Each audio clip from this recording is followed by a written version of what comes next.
So, all right. So, ladies and gentlemen, welcome to the initial planning orientation. In short, we call it the I.P.O. And this is the first part of the I.P.O. Of course, we'll do the second I.P.O. in a few, but this is the first basic step for any person who has decided to be part of our project. There is a certain set of rules, a certain set of do's and don'ts that you need to follow, and everyone is expected to follow the do's and don'ts of the business. So for this first bit, I'm going to be taking you through the first, first some of the first ideas that we need to discuss, some of the rules that we need to discuss, and how to better prepare your mindset to generate the profits that you want, to be able to get the benefits of the business that you want, to be able to become the leader that you want, to be able to become the success story that you want. So with this initial planning orientation, something that also be prepared with the support of the leaders of the Bonan Vivon, I'm going to be taking you through this. And the first part is, of course, I have to congratulate you on making the decision to become part of this organization. Now, I know it wasn't an easy decision because you saw the starting options and you decided that the value that I'm going to get out of this business is so much more than the starting capital. And you decided, even though it wasn't easy, you decided to take charge of your financial life. You decided to make a decision that not so many people were in a position to make. You decided that this is the best place for you to be in, and you wanted to be here. And so the only thing that I can do at this point is congratulate you. It wasn't an easy decision, but it is something which you felt you have to do it. Now, for whatever reason you decided you want to be here, I'm not really going to be I'm not really going to be asking you at this point, but later on, that reason why you wanted to be here, that reason should be compelling you to grow even more and more and more and more. Like that specific reason should be something which is pushing you every single day, something that you need to be doing, something that you are working towards. Let's say you join this so that you can maybe get to travel the world. That is a reason why you join the business. Maybe you join this because you wanted to be, let's say, financially free. Maybe you join this because you wanted to help out at home. Maybe you are a firstborn, maybe you are a lastborn. Either way, you had some expenses that you want to be taken care of, and also your personal goals. For whatever reason that you decided you want to be here, I'm so much happy that you decided to make that decision. And mine is just to welcome you, and I'm going to give you my full support. And also, as a team, as your uplines, I know you have uplines as the people who shared with you the project. We are going to be working together to make sure that that dream becomes a reality. So we are so much proud of you for taking the bold step to own your life. And so I want to remind you, everyone, that this is an organization, this is a business, this is something that we are building together. And the first thing that you have to know that the success that you are going to create in this business is going to be you who creates that success and not us. Because I know some of you are expecting, my upline helped me to join the business, or my destiny connector, or the whoever shared with you the business. You're expecting your destiny connector or your upline to work it out for you because you feel like you joined the business for them. And the answer is get that out of your mind. When you decided you want to join this business, the most important thing that the person did, whoever connected you to this business, the most important thing that this person did was explain to you how it works. That is the only thing that that person did that matters. Anything after you joining the business, I want to tell you right here and right now that it is your own doing. It is you and it is you alone. It is not going to be your upline anymore. It is going to be you as a leader, you as a member of the business. And I want to give you a very practical example. You did so well in primary. You are called, let's say, to a very good school, let's say a national school, and you are told, welcome to something high school. Now, the question I want to ask you guys, were you the only person who was called to that school? I think the answer is no. You are not the only person who was called to do that course, maybe in university. But the moment you step into that university, who is going to create that success? Who is going to become who is going to become that, maybe for example, that lawyer, that doctor? It's going to be you. So anything that you do between the day you join school and the day you graduate is going to be you alone. The only thing that the lecturers are going to be doing is giving you the knowledge, giving you the information, providing a schedule of classes, and making sure that everyone knows where they're supposed to be. Attending classes is up to you. Doing exams is up to you. Studying is up to you. So everything is up to you. I would like to tell you guys that this is the same situation. The best thing that your upline did to you was show you this business. But anything after this, going onward, going forward, is going to be you who creates that success. If you succeed in this business, it's going to be you who creates that success and not us. So if you fail in this business, it's also going to be you who creates that failure, not us. The same way, when you go to school and you don't study, the problem is not the teacher. Even if the teacher does not teach, even if the teacher does not show up, when you fail your exam, the problem is not the teacher. The problem is you as a student. Why don't you sit down and study even if the teacher is not there? Why can't you go and ask other people how a certain topic is handled? So I want to tell you that when someone gets a straight D in the exam, or they fail terribly in the exams, who do you think is to blame when students fail? Personally, I know it can never be the teacher. Not all teachers are the same. Not all teachers are good. Not all teachers are bad. But within that same school, no matter how bad the teacher is, there is still one or two people who will still pass the exam. There's going to be at least someone who is going to come out on top, having done so well in that specific subject. And the problem is not the teacher. The problem is, why isn't everyone succeeding? Because other people choose to blame the teacher. The teacher did not teach. The exam was too hard. We were not told. We were not prepared. Those are all a bunch of excuses. So when the results come out and someone is having a D, and the same school, there's someone who scored a straight A in the exam, that means the school did not fail. That person is the person who failed. It is going to be you who creates that failure, not us. So I don't want you to, after 1 or 2 days, you go to your upline and you tell your upline, hey upline, why am I not making the money? You promised me, you told me, you guaranteed me. The issue is not with your upline. The issue is not with the person who connected you to the business. The issue is you, first of all. You as an individual. You are what is going to be the difference between success and failure in this industry. So I just want to make that clear so that we don't have conflicts between you guys and the person who connected you to the business. You start complaining, you start harassing, you start claiming, where is my money?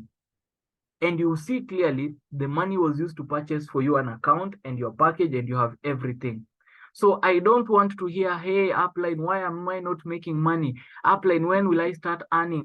Upline, when will I start growing? Upline, the issue is you. When do you want to start growing? When do you want to start earning? When do you want to be the best in this industry? And all that is going to go down to you as an individual.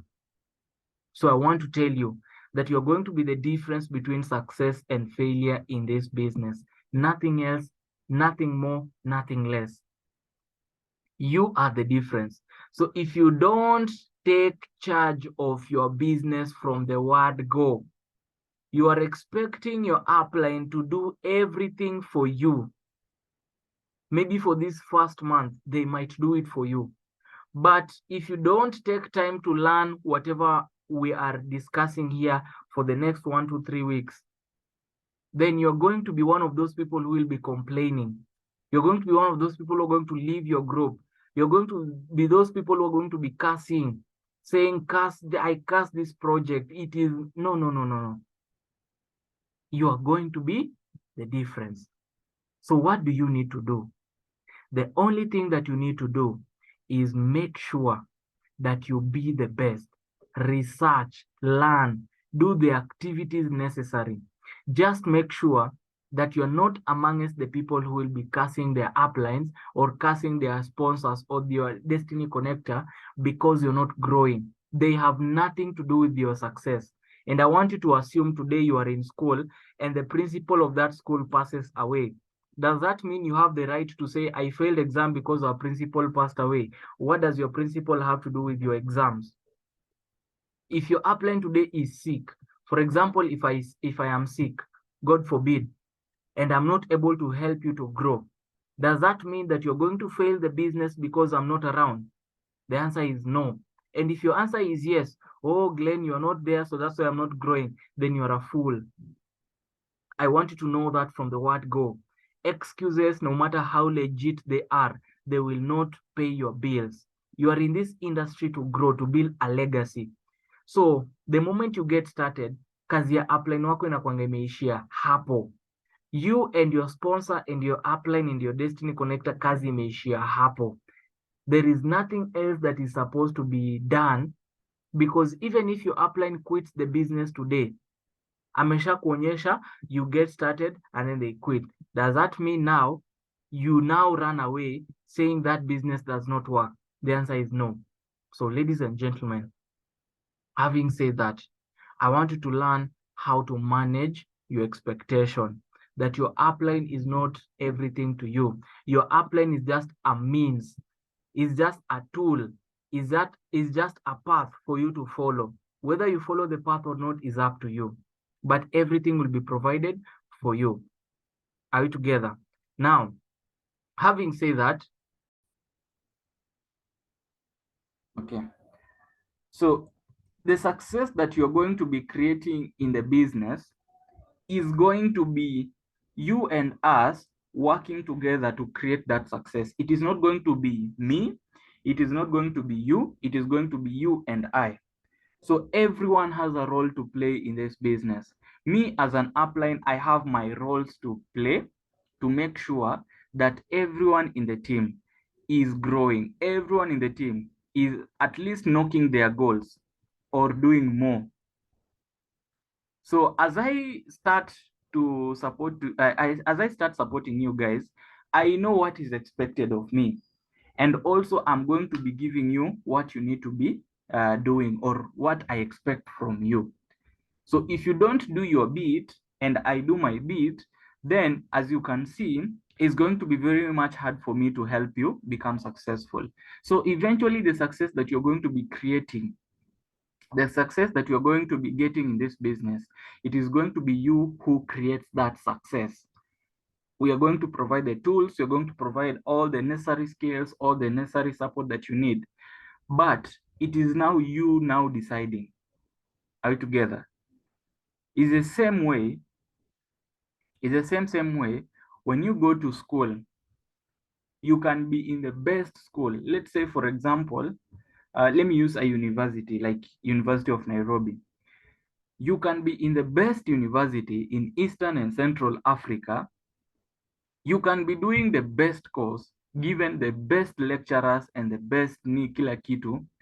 But then if you are not ready to study, if you're not ready to put in the effort in your books, then of course you can see you will fail in your exams. Now the question is, has the teacher failed? Has the school failed? Or are you the one who has failed?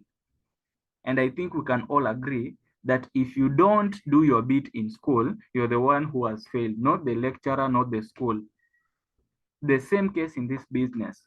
We have given you a system that is Ed Plan 3.0, and the system is the same for every one of us. Hakuna mtu akona special system yake kando, hapana. Hiyo Ed Plan 3.0 system yenye uko nayo ndio hata pia mimi niko nayo.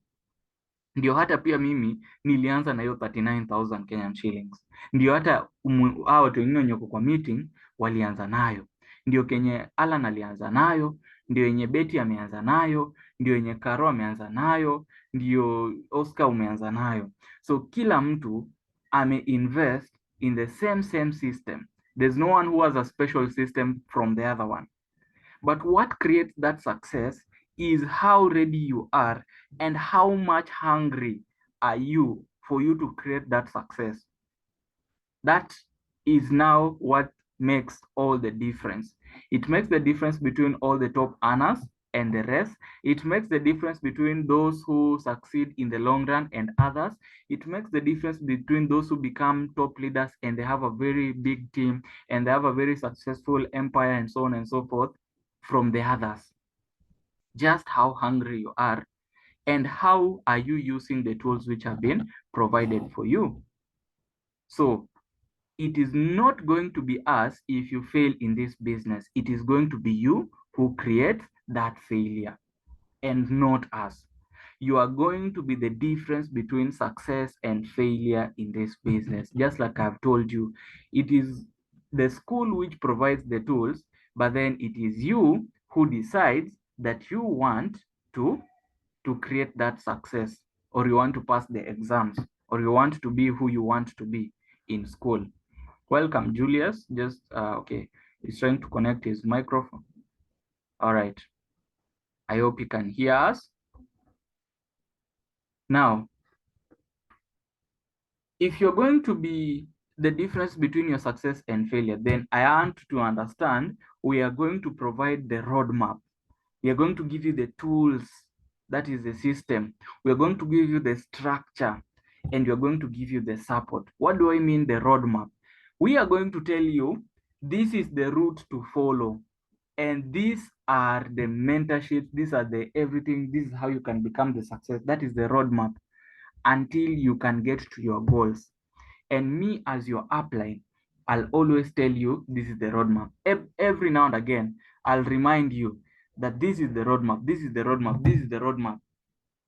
This is how to go, this is where to go, this is how to do it. Everything that you need to learn about the business, I'll always show you the way to do it and how to do it. The system that we have put in place, I'm also going to share with you how to start as a freshman, how to become a junior leader, how to become a millionaire, how to add accounts, how to become a silver executive to a gold executive, how to nitakupea hizo vitu zote. And then I'll give you the structure, how to move from one step to another one, how to attain those things, how to even succeed more than you expected. But eventually, I am going to be giving you the support that is necessary so that you cannot lack anything in this business. Let me tell you, the good thing about the support that we have and the program that is the Bonan Vivon and Horsepower is that you are never going to be lacking the support. We have given the system. You know, you can be having the system, but you don't have the support for you to go there. Like, for example, school can be there, but then you don't have those lecturers who can actually teach you, then school is useless. They have the system, they have the structure, but if you don't have the necessary support, and I even believe while you were in school, kuna wale walimu wenye walikuwa wanafunza vizuri sana. There are those teachers who they make you fall in love with that subject. Hadi unaipenda, hadi uko like, man, huyu mwalimu vile anaifunza tu vizuri. Na kuna ule anakuja tu anafanya vitu zake na anaenda, and they even leave you more confused than you were even before you started the lesson. That is the difference between a supportive teacher and someone who is just there. And the good thing about Bonan Vivon and horsepower is you are going to be given the best support. Yeah, as in wewe kuanga too sure that your uplines, the people who have connected you in the business, they are always very much ready to support you. They will never let you down. Sasa tu ni wewe ujiamulie mara moja, how am I going to use this support that these guys have given me? And you make sure that you have make sure take advantage of it. Now, the question that I want to ask you guys today, what you have started with us is an investment, true or false? Niandikie pale hivyo kwa chat box. What you have started with us is an investment, true or false? Niandikieni pale hivyo kwa chat box. What you have started with us is an investment, true or false? I want to see what you guys think of the business. Okay, Oscar is saying true, Betty is saying true. Wengine mnaona aje? What you have started with us is an investment, true or false? Julius, true. Caro, true. Okay, so this is it. Let's define an investment. What is an investment? What is an investment? Ukisema umeinvest, yes, you have taken your money, you have put it somewhere, but what really defines an investment? When you are talking about the cash flow quadrant, wacha tutumie the cash flow quadrant hapa. When you are talking about the cash flow quadrant, and okay, let me do this. When you are talking about the cash flow quadrant, alafu on this side we have the employees, we have the self-employed, and then we have the big business, and we have the investments or the investors. If you divide this circle hivo, and we talk about, let's say, the business people, this is a business person, this is an investor. In this sense of the word, what does an investor actually bring to your mind? I think we can all agree that when we talk about investment, tunaongelea kitu tu yenye umeweka na umeiweka pale hivyo. I think we can all agree that if you compare an investor and a business person, who has more, nani akona more control of what they do? Because let's say you have bought shares in, let's say, a company like Safaricom. You are an investor, right? You have invested, you have taken your money, you have put it there. So an investor is not necessarily involved in whatever is going on in the business. If you come and tell me, let's say Oscar comes and tells me that I have this business idea, I just want you to invest in this, and then nitakuwa nakulipa profit baadaye.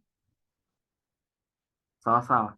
It means that Oscar is giving me the idea of investing in his business. So when I give him the money and he's going to run that business, Mimi, I'm not going to be involved in whatever he does. I'm not going to be involved in whatever he does. I think when you talk about investment, that is the notion that comes to the head. So that if you are an investor, you are just expecting profits. You are not necessarily involved in whatever is happening. For me, that is the definition of an investor. What you have started with us, I would like to tell you guys, is not an investment. What you have started with us is a business, and that means you have to build it with us. Sawa. This is a difference between, let's say, for example, someone like Caro coming and telling me, mimi nataka kuanza hiyo biashara yenu. Si naweza weka tu pesa yangu hapo alafu mimi niendange, nitakuwa na expect how much?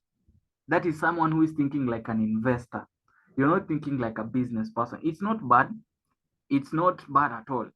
But then this is a business. When you handle it like an investor, as in wewe uliweka tu pesa yako pale and you're expecting returns, you're expecting profits, not necessarily being involved in whatever is happening, then it means you are completely in the wrong place. Because a business, even from the word itself, you have to be busy. Even from the word, you have to be very much busy. You have to involve yourself in the daily activities. Now I want you to say this with me: we will help, full stop.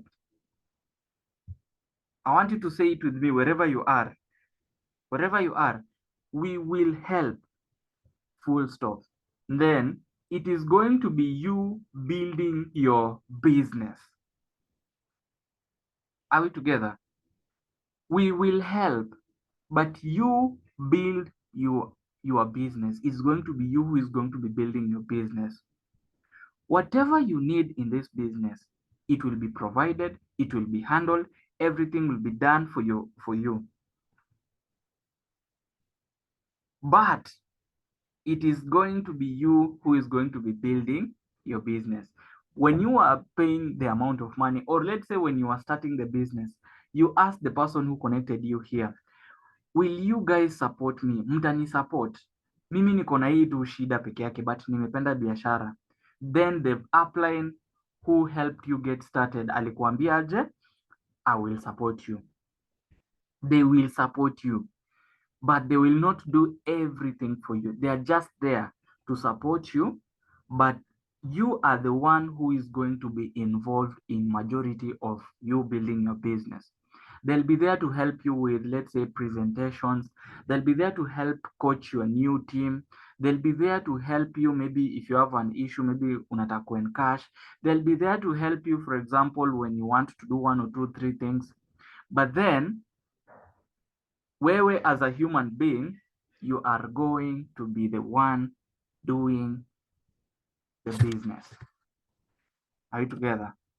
Let's say we have the first 1 month, they are going to be helping you. They're going to be helping you, but you also have a bit to play in building your business. When you have a team, your upline is there to support you, but then pia wewe you'll also have a role there. When you are starting to have a lot of momentum, they will help, but then you are going to be doing something in the business. So just make sure that wherever you are, that you are going to be involved in building your business. Now, it is not just going to be happening overnight. There are some phases of growth in this business. I hope my audio is still clear. There are some phases of growth in this business. And I don't think it's just for this business. Over my several years in experience in other sectors, or from even seeing other people doing other things, there are always like 5 phases of growth in the business or in anything. There is that first phase whereby you are so much excited, just like any other business.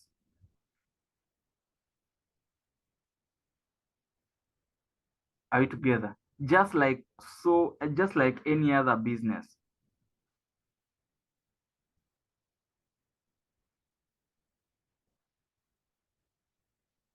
Sorry.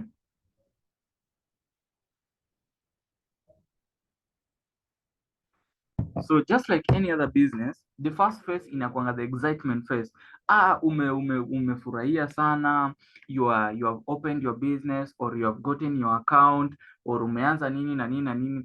You are so much excited. That excitement is so much good because it always reminds us of where we wanted to be with the business. Like, for example, if I ask you guys, I believe most of you are still excited about the business. If let's say, if you look at, let's say, Betty, we have Julius, Oscar, you're excited about the business because you're still new, and bado haujaanza ku learn something, haujaanza kufanya kitu. You're still so much excited. I remember when I was getting started in the business, ile excitement yenye nilikuanga nayo, that excitement it's still bado najikumbushanga because of where I am right now.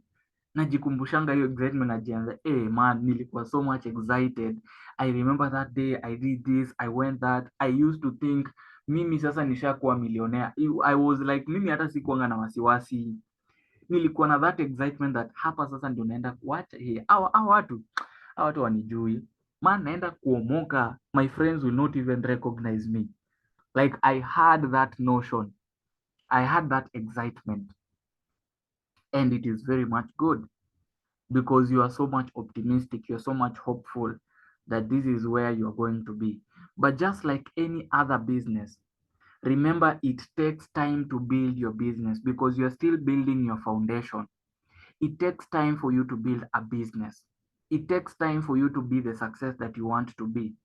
But what I want you to understand is that along the way, there are going to be challenges, there are going to be difficulties, there are going to be ups and downs, just like any other business. Ukifungua biashara ya hoteli, you realize that it is not easy for that business to expand within the first 1 month. Si ati utafungua hivi, by tomorrow you have millions of clients, you have hundreds of thousands of people coming to your hotel to eat.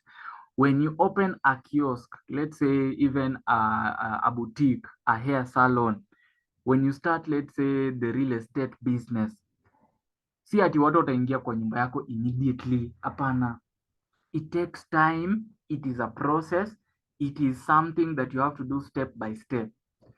There are going to be ups and downs, but the important thing, don't lose the excitement. Are we together? Don't lose this excitement. Hii nayo usiipoteze. Don't lose that excitement. It is very crucial. That excitement that you have, this one has a lot of hope. Hii inakuanga na a lot of hope. It has this excitement. It still has a lot of ambitions. Bado uko na a lot of ambitions. Are you together? That excitement phase, you still have a lot of goals, you know, bado uko na zile goals zenye unataka kuachieve. So don't lose sight of this even when the excitement phase is over, because as the business goes on, as time goes on, very shortly there is something called the challenges phase yenye huwa inakugonga. Challenges phase huwa inakugonga. This is a point whereby you start learning of the challenges of the business. If you have opened biashara ya kuuza viatu, this is the challenges phase whereby you start getting disappointed because you're not selling as many shoes as you had hoped. If you're in a hotel business, you discover you're not getting as many clients or you're not making as much profit as you wanted. If you are in any business, let's say umenunua, let's say matatu, unapata kumbe kuran biashara ya matatu iko na challenges zake, fuel, sijui nini, insurance, umegongana mtu pale hivyo, let's say this and this and this. You discover that everything has its own challenges.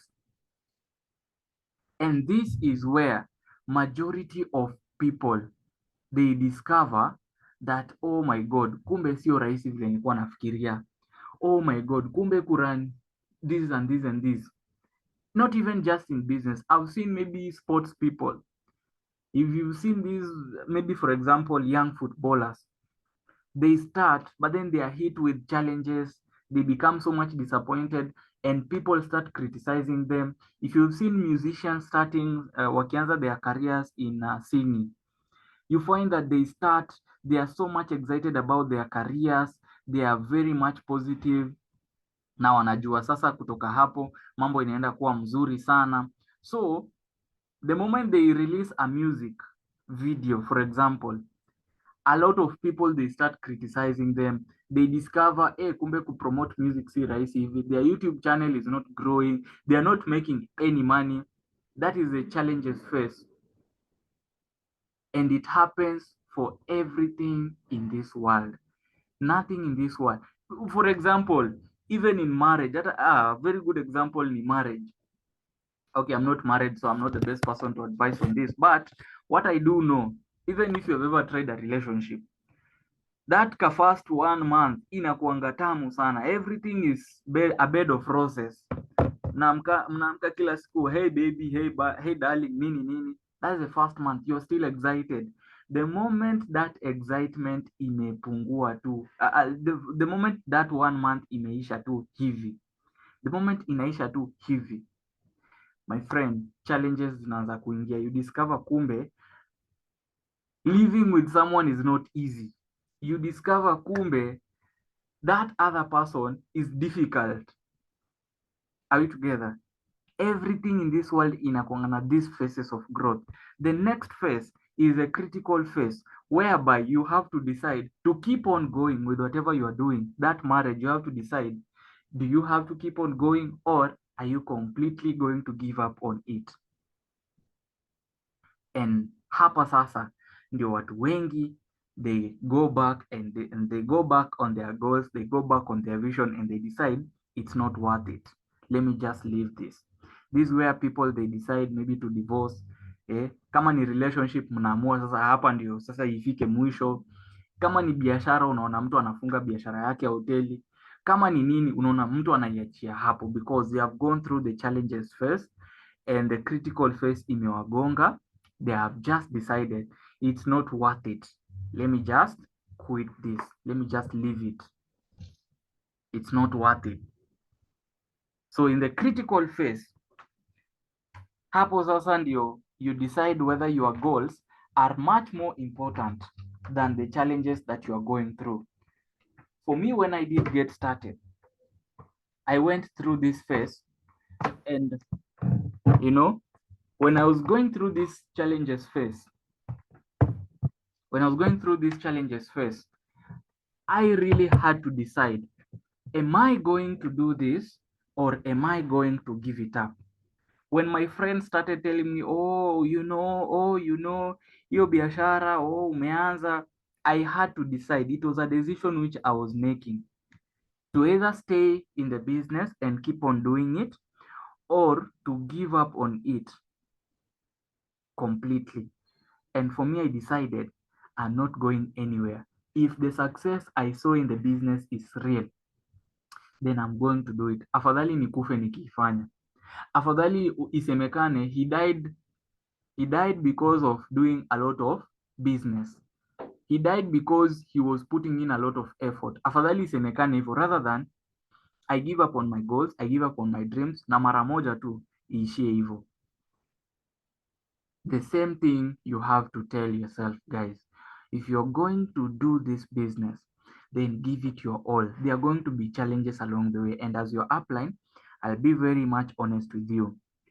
There are challenges along the way.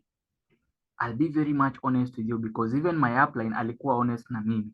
Na akaniambia, these are the kind of challenges that you're going to face. These are this and this and this you're going to face. These are what you're going to do. But also remember, in as much as you're going to face this challenge, there is a solution for it already.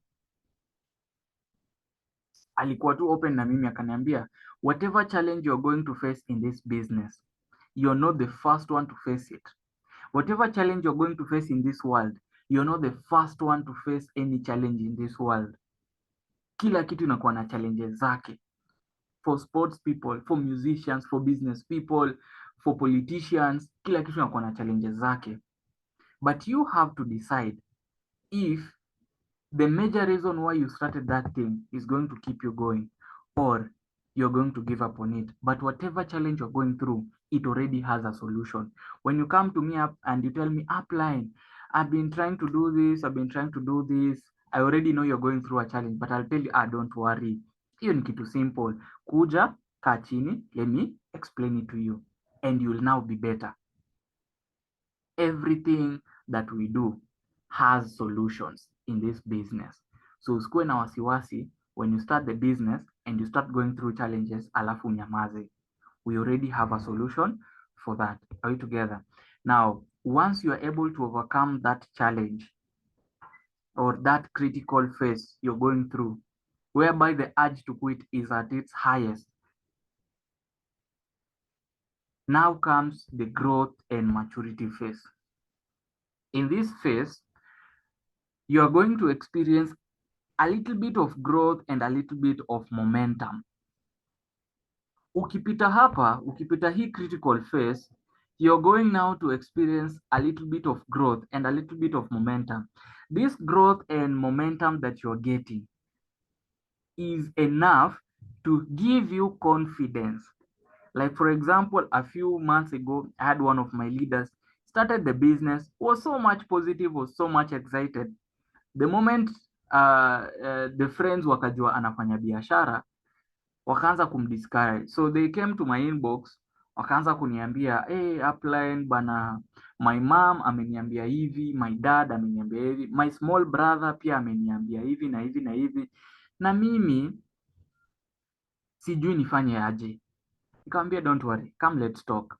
The moment we sat down, I explained to this leader that hivi ndio kunaendanga. It is not a bed of roses. Human beings wanakuanga hivyo. And if you just stick a little bit longer, the moment you start getting results, you will now start seeing the sense. So akakaa kidogo, akaanza kuona results zinaingia 6,000, 10,000, 4,800. Ikampea that confidence that that person needed. And before I know it, this leader has already exploded.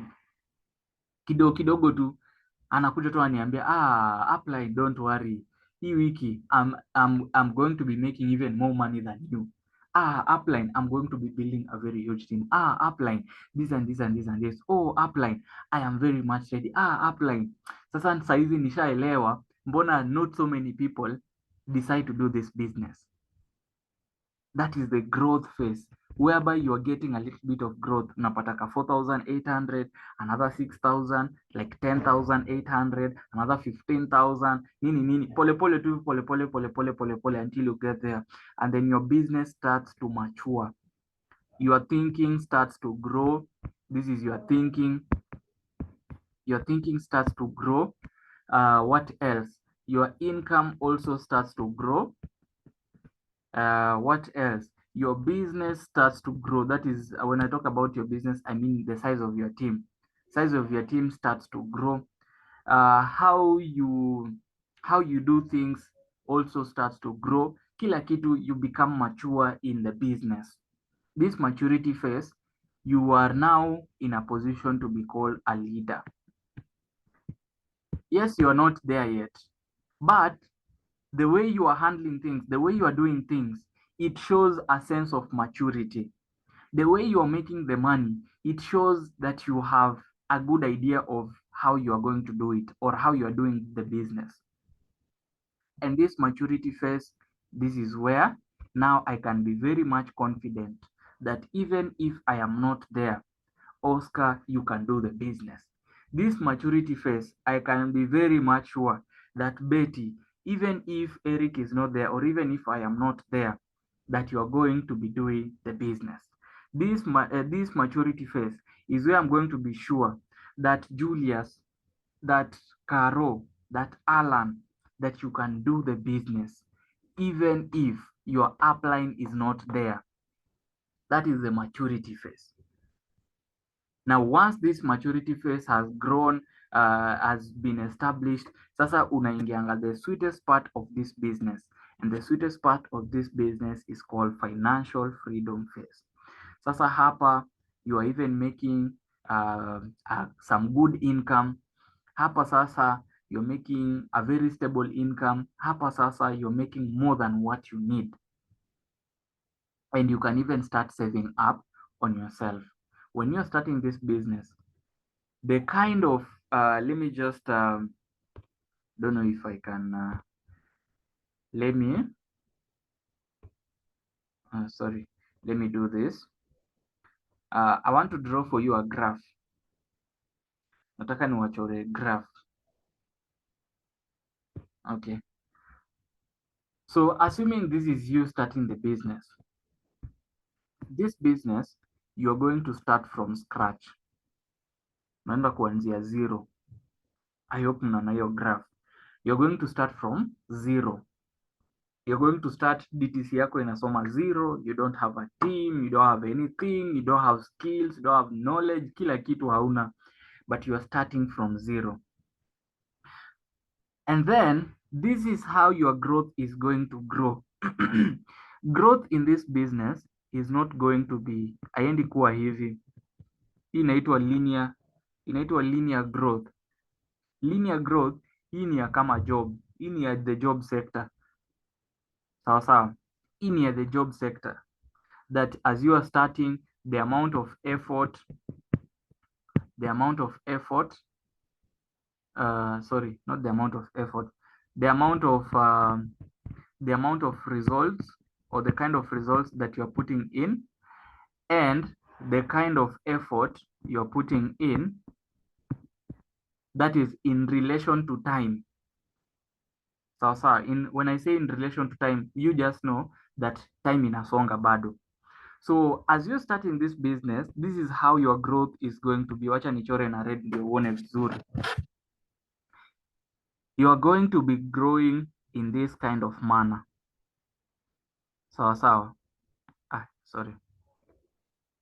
You're going to be growing in this kind of manner. Don't know why it is. You're going to be growing in this kind of manner in this business. Hapa inafai kuwe hivi, something like that. Inaenda kukaa something like this. Let me just nirudie tena ndo muione. Your growth is going to go like this. So what I basically mean that ukiangalia the results that you are getting compared to the amount of effort, it is not that much. With time again, the amount of effort you are putting in compared to the results, let me use, let's say green. The amount of effort that you're going to be putting in with time is going to be, in mathematics, this is what we call exponential curve. Hii ni curve yenye effort and results over the course of time, they are not the same. So with time, you find that you are putting in very little effort, but the results that you are getting are so much. Hapa unaanza, you're putting in effort, results bado ni kidogo. Don't worry.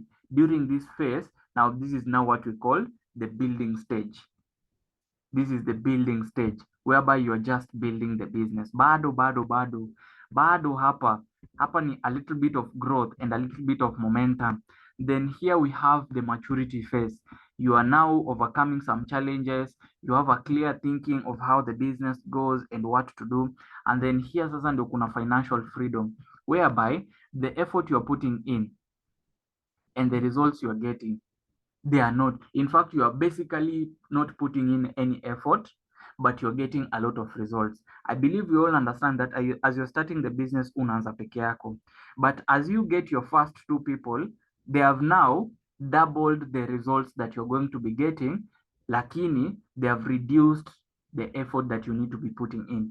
Like when I start the business, I connect my first 2 people.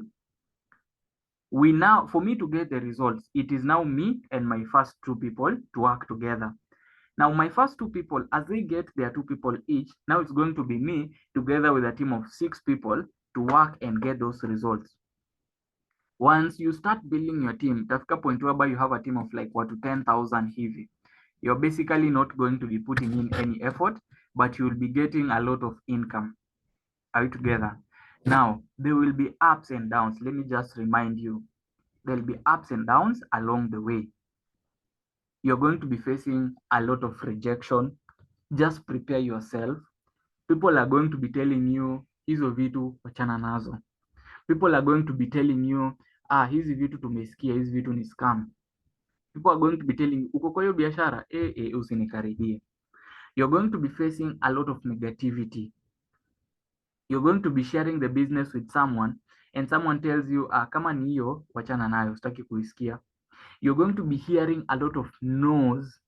People are going to be telling you, no. I don't want that. I don't think, I don't want this. Are you together?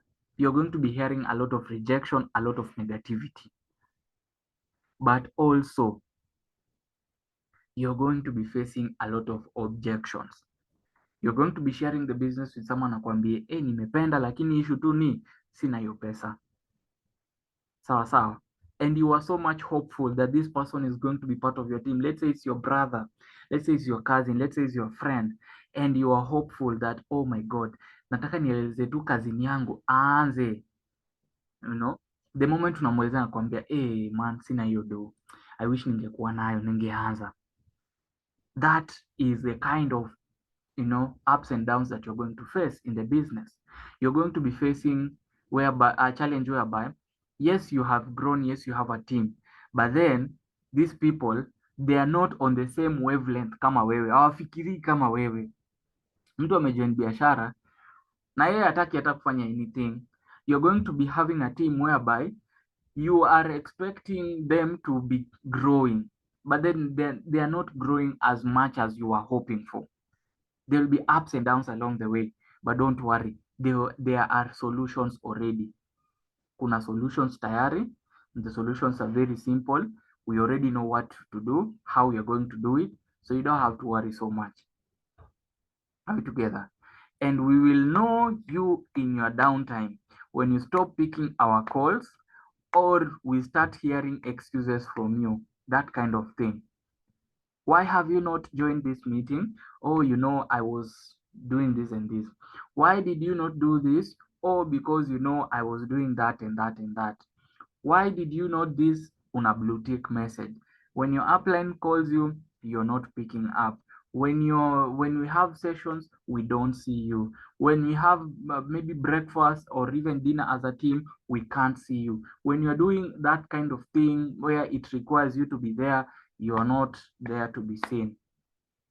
So we will know you in your downtime when we start hearing excuses or when you don't hear you completely. And it happens. It happens. The moment mtu ashaanza kuface challenges pale at home, like let's say for example, maybe let's say you're living with a loved one, your parents, or let's say maybe your better half. The moment you start the business, yes, you are still going through the mentorship progress, you're still building your foundation, but the person you're living with does not see sense in whatever you are doing. Yeye haoni vile wewe unaenda kuomoka. Wewe ushaona hadi ushaanza kupicture, man, hii biashara ikilipuka naenda kuomoka vibaya, lakini yeye hajaona hiyo, yeye haelewi. So they start giving you some negativity, they start discouraging you. And then wewe sasa, because you are allowing that negativity, when your upline reaches out to you, you don't reach back, you don't communicate.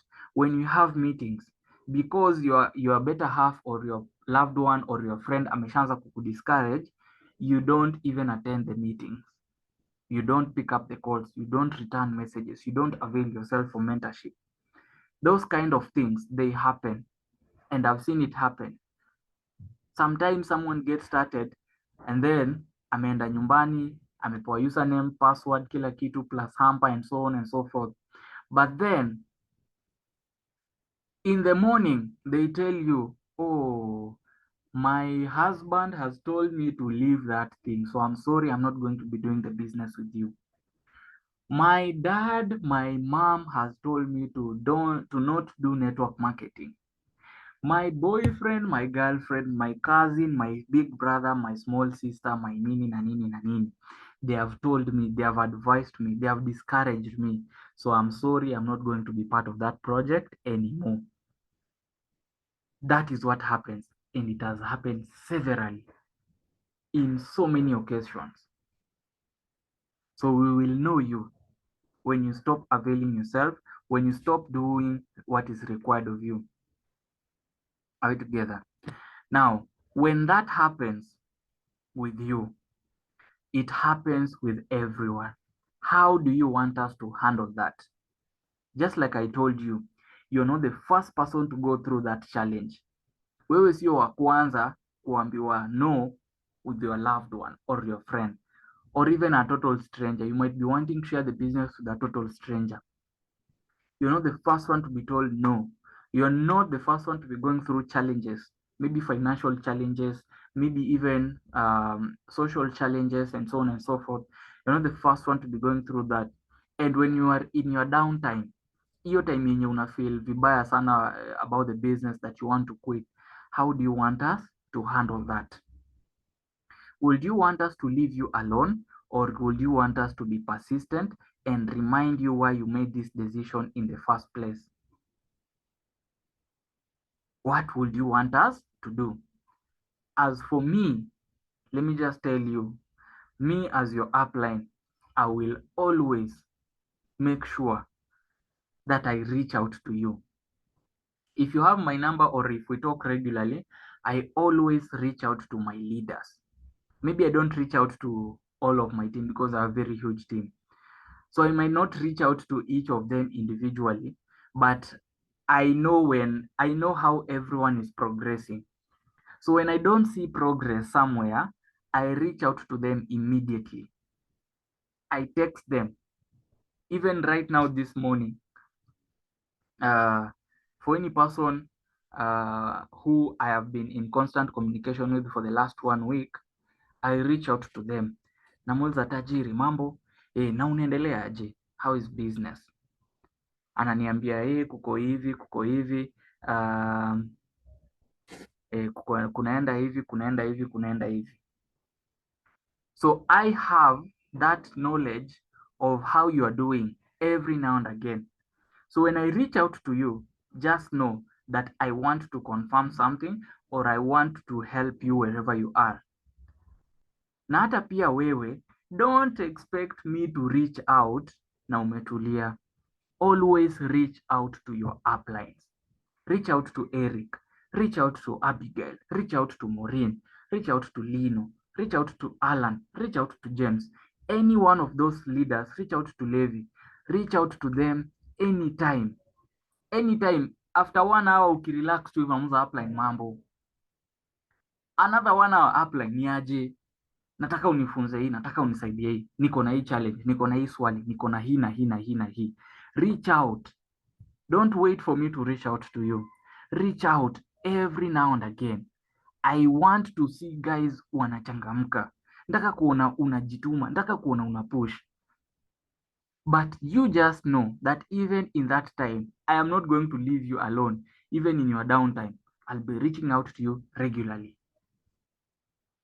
And I'll always remind you why you made this decision in the first place. Mimi nitakuwa nakukumbusha regularly, kila siku. Every now and again, I'll always be reminding you. Kiongozi, unakumbuka vile ulijoin biashara ulikuwa unataka hii na hii na hii na hii? Kiongozi, do you remember when you started this and this and this? Kiongozi, do you remember when you started and you told me unataka kubuy Mercedes ama unataka kubuy BMW kama yangu? I always remind you of the goals that you told me. If you have ever told me your goals, I'll always remind you. So don't worry. Are we together? I'll always be consistent. I'll always be persistent in reminding you, in checking up on you. And when I reach out to you, when I check up on you, I have created my time to just know how you are doing. Also do me the favor and just reply and tell me, this is how I am doing. This is how my progress is. Hapa ndo nimefika. When I know you're doing well, when you're doing okay, I'm also happy. When I see you are also going through some challenges, I'll help you understand 1 or 2 or 3 things. Are we together? I hope tunapatana.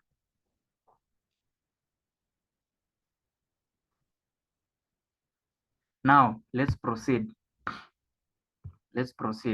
So now here we want to talk about your why in the business, why you got started in the business. And up to this point, I want to tell you that I'll be giving you guys assignments. Every now and again, I'll be giving you guys assignments. And the first one that I want to give you is your question number 1 and question number 2. This is an assignment which I want you to do honestly. Why did you join this business? Mbona ulisema I want to risk my 39,000? Kama mbaya, Kama itakunywa maji, wacha ikunywe maji. Kama itanisaidia, wacha inisaidie. But why did you decide that you want to do that business?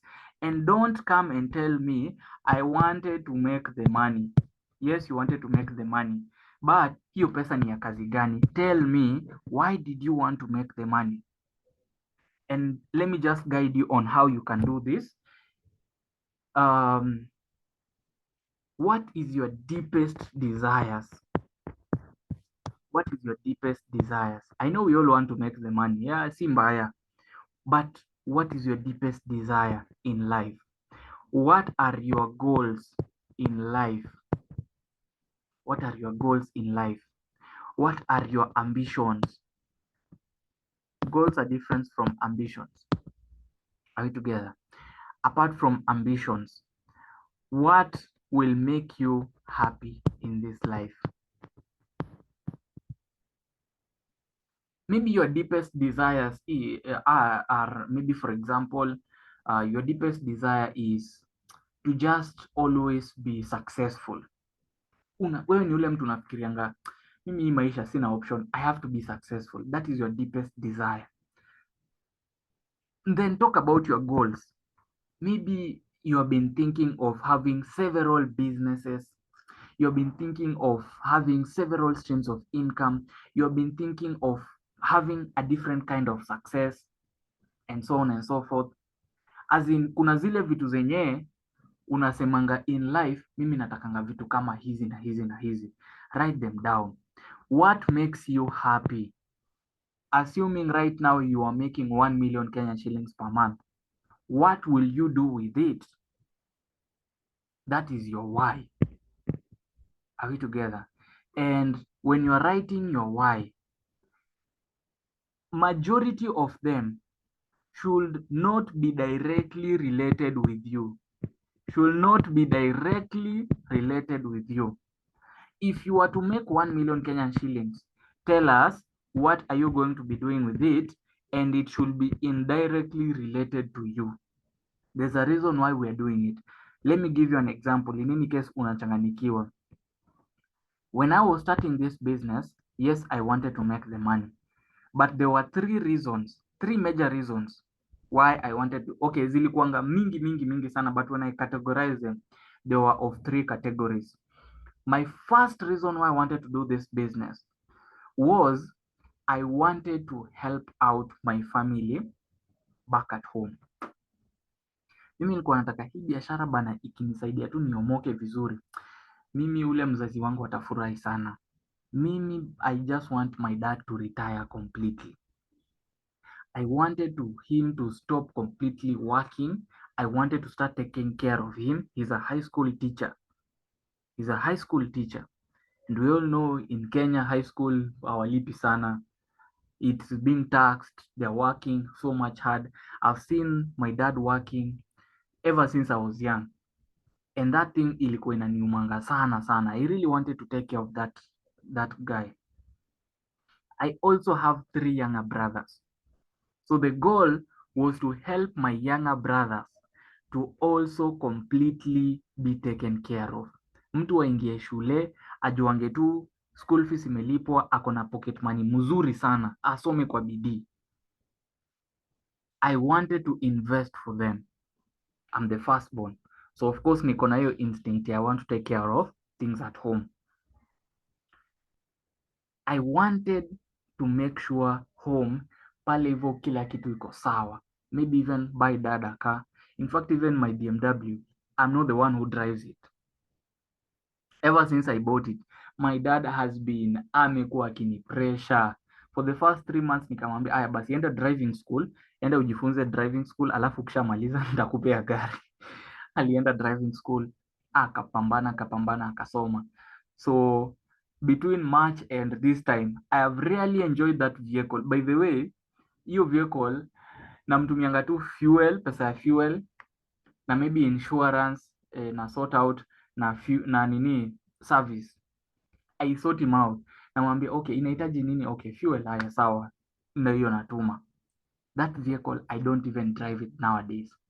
Nikienda nayo home, ataki nitoke nayo, ananiambia si upande tu matatu, niwachie tu niendeshe. And because he works far from where home is, namwachianga aendeshe. Mi niko sawa, mimi najiambia mi nitapambana, mi bado ni young, I need to even exercise my legs. So that is what I wanted to have at home.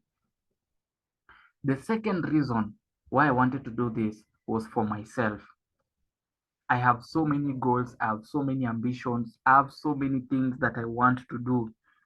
Niko na vitu mingi sana zenye nataka kuaccomplish. And I saw this was the best place for me to start because my career ya civil engineering, let me just say this, huku Kenya ni kama watu nadanganywa. Unaambiwa wangu wasoma kwa bidii, unasoma kwa bidii, alafu ukishasoma unashtukia hakuna kazi. That is what happens. And it has happened to so many of my friends. The story that I tell you during the presentation, it happens. You know, I met some friends who are in 5th year, 4th year, you know, and these guys walikuwa wanaanza kunipea clues, wananiambia fanya hii course, ukishamaliza hii, huyu lecturer ndiye atakusaidia na hii, and I did that. By the time these guys are graduating, wananiambia the harsh realities of the world huko nje, and I got scared. When I was in 2nd year, I got scared. I was wondering, nitasurvive aje kama hii ndio situation vile iko huko nje, na sasa na mimi sasa nitasurvive aje? So when I saw this opportunity, I saw this was the best place for me to start building my life because hii haina stress mingi, haina pressure mingi, just starting, going through the mentorship program, and everything else. Growth is guaranteed, success is guaranteed as long as I am in the mentorship program. That is why I saw this project and I saw this was the best place for me. Are we together? That was the second reason. Mimi nilikuwa nataka nitengeneze a lot of money so that I can invest huko nje, have so many other streams of income. Now, the third reason why I did this business is because there were other people who are just like me, people who are my friends, and I thought if I could start this business, naweza saidia pia marafiki wangu wakuje on board, tuomoke pamoja. I had friends who had gone through similar challenges like me, who things were not okay at home. They were really struggling even in school and so on and so forth. So mimi nilikuwa naona hii biashara nikianza nitafanya tu na Jere, nitachukua Ian tuanze naye, Eric, Joao sen najua wanahitaji hii biashara sana. Ni watu wanaweza benefit a lot from this business. Also you, I know you have friends and people who can really benefit a lot from this business. Everyone in the world requires a better opportunity. Everyone in this world requires a better opportunity. So hakuna cha mara nini, sitaki kuonyesha rafiki yangu. Hapana, huyo rafiki yako anahitaji a better opportunity. Help them. Share with them the business. You never know who you are helping. And even if they tell you no, because some of them told me no, I still remembered I was doing this business because there were other people just like me who need this opportunity. So I worked with total strangers. I decided I'm going to work with total strangers. If my friends don't feel the need, then I know there are other people who nje watu wanahitaji hii biashara. Let me help them. I believe for all of you who are here, none of you was my friend from before. Hakuna mtu tulikuwa tunajuana hapa.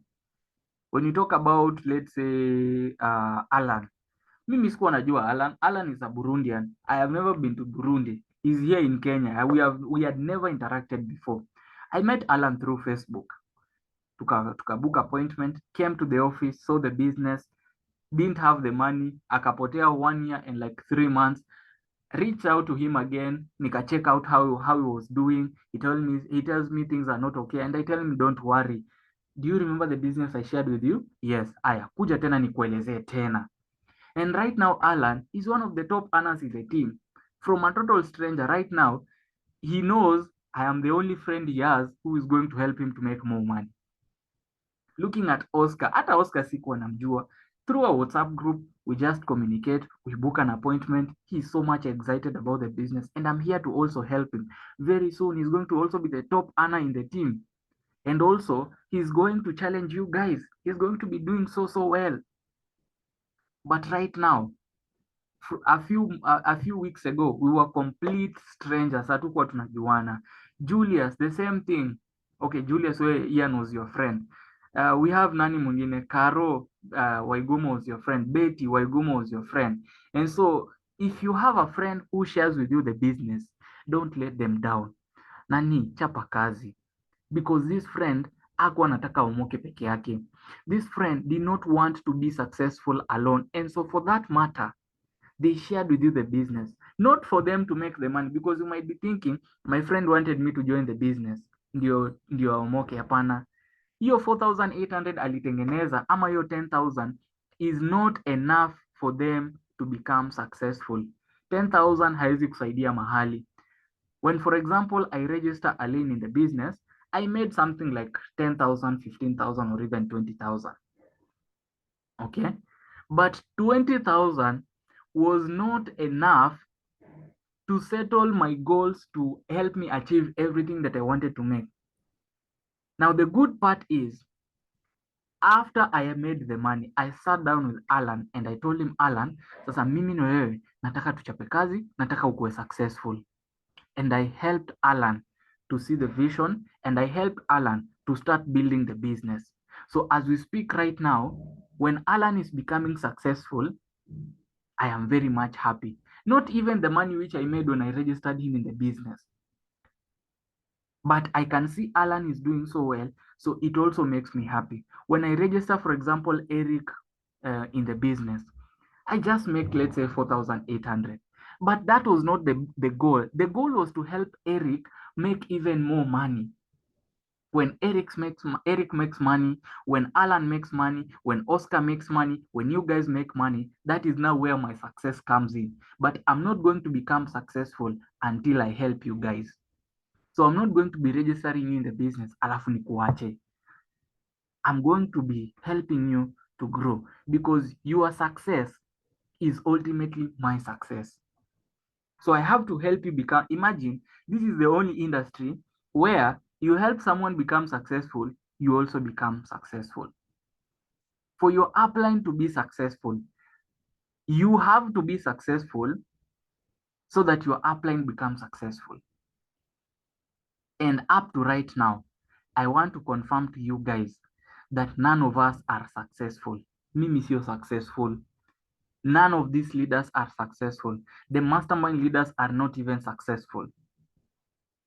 Are we together?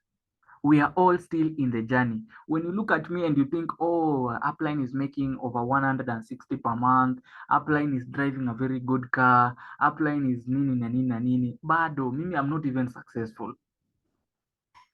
We have people who are very successful in this business. When you look at top 500 in the entire world, top 500 earners, it is on YouTube. In EdPlan 3.0, you're going to see a lot of successful guys. And the way they got there was just helping their team to grow. That was the third reason why I got started in this business, to help so many other people, even if they are not my friends. I want to help total strangers. So remind yourself that the major reason why you are here is not to make the money, is not to become a millionaire, but it is to help other people do so well, to make the money, so that you can also benefit. You're going to become a team leader. You're going to become an upline to someone. This business is not just about making money. It is becoming a leader. That's why you hear, congratulations kiongozi, congratulations leader so and so, congratulations person so and so. That is what it takes for you to become successful. So if you are not ready to become successful in this business, then you just tell me right now.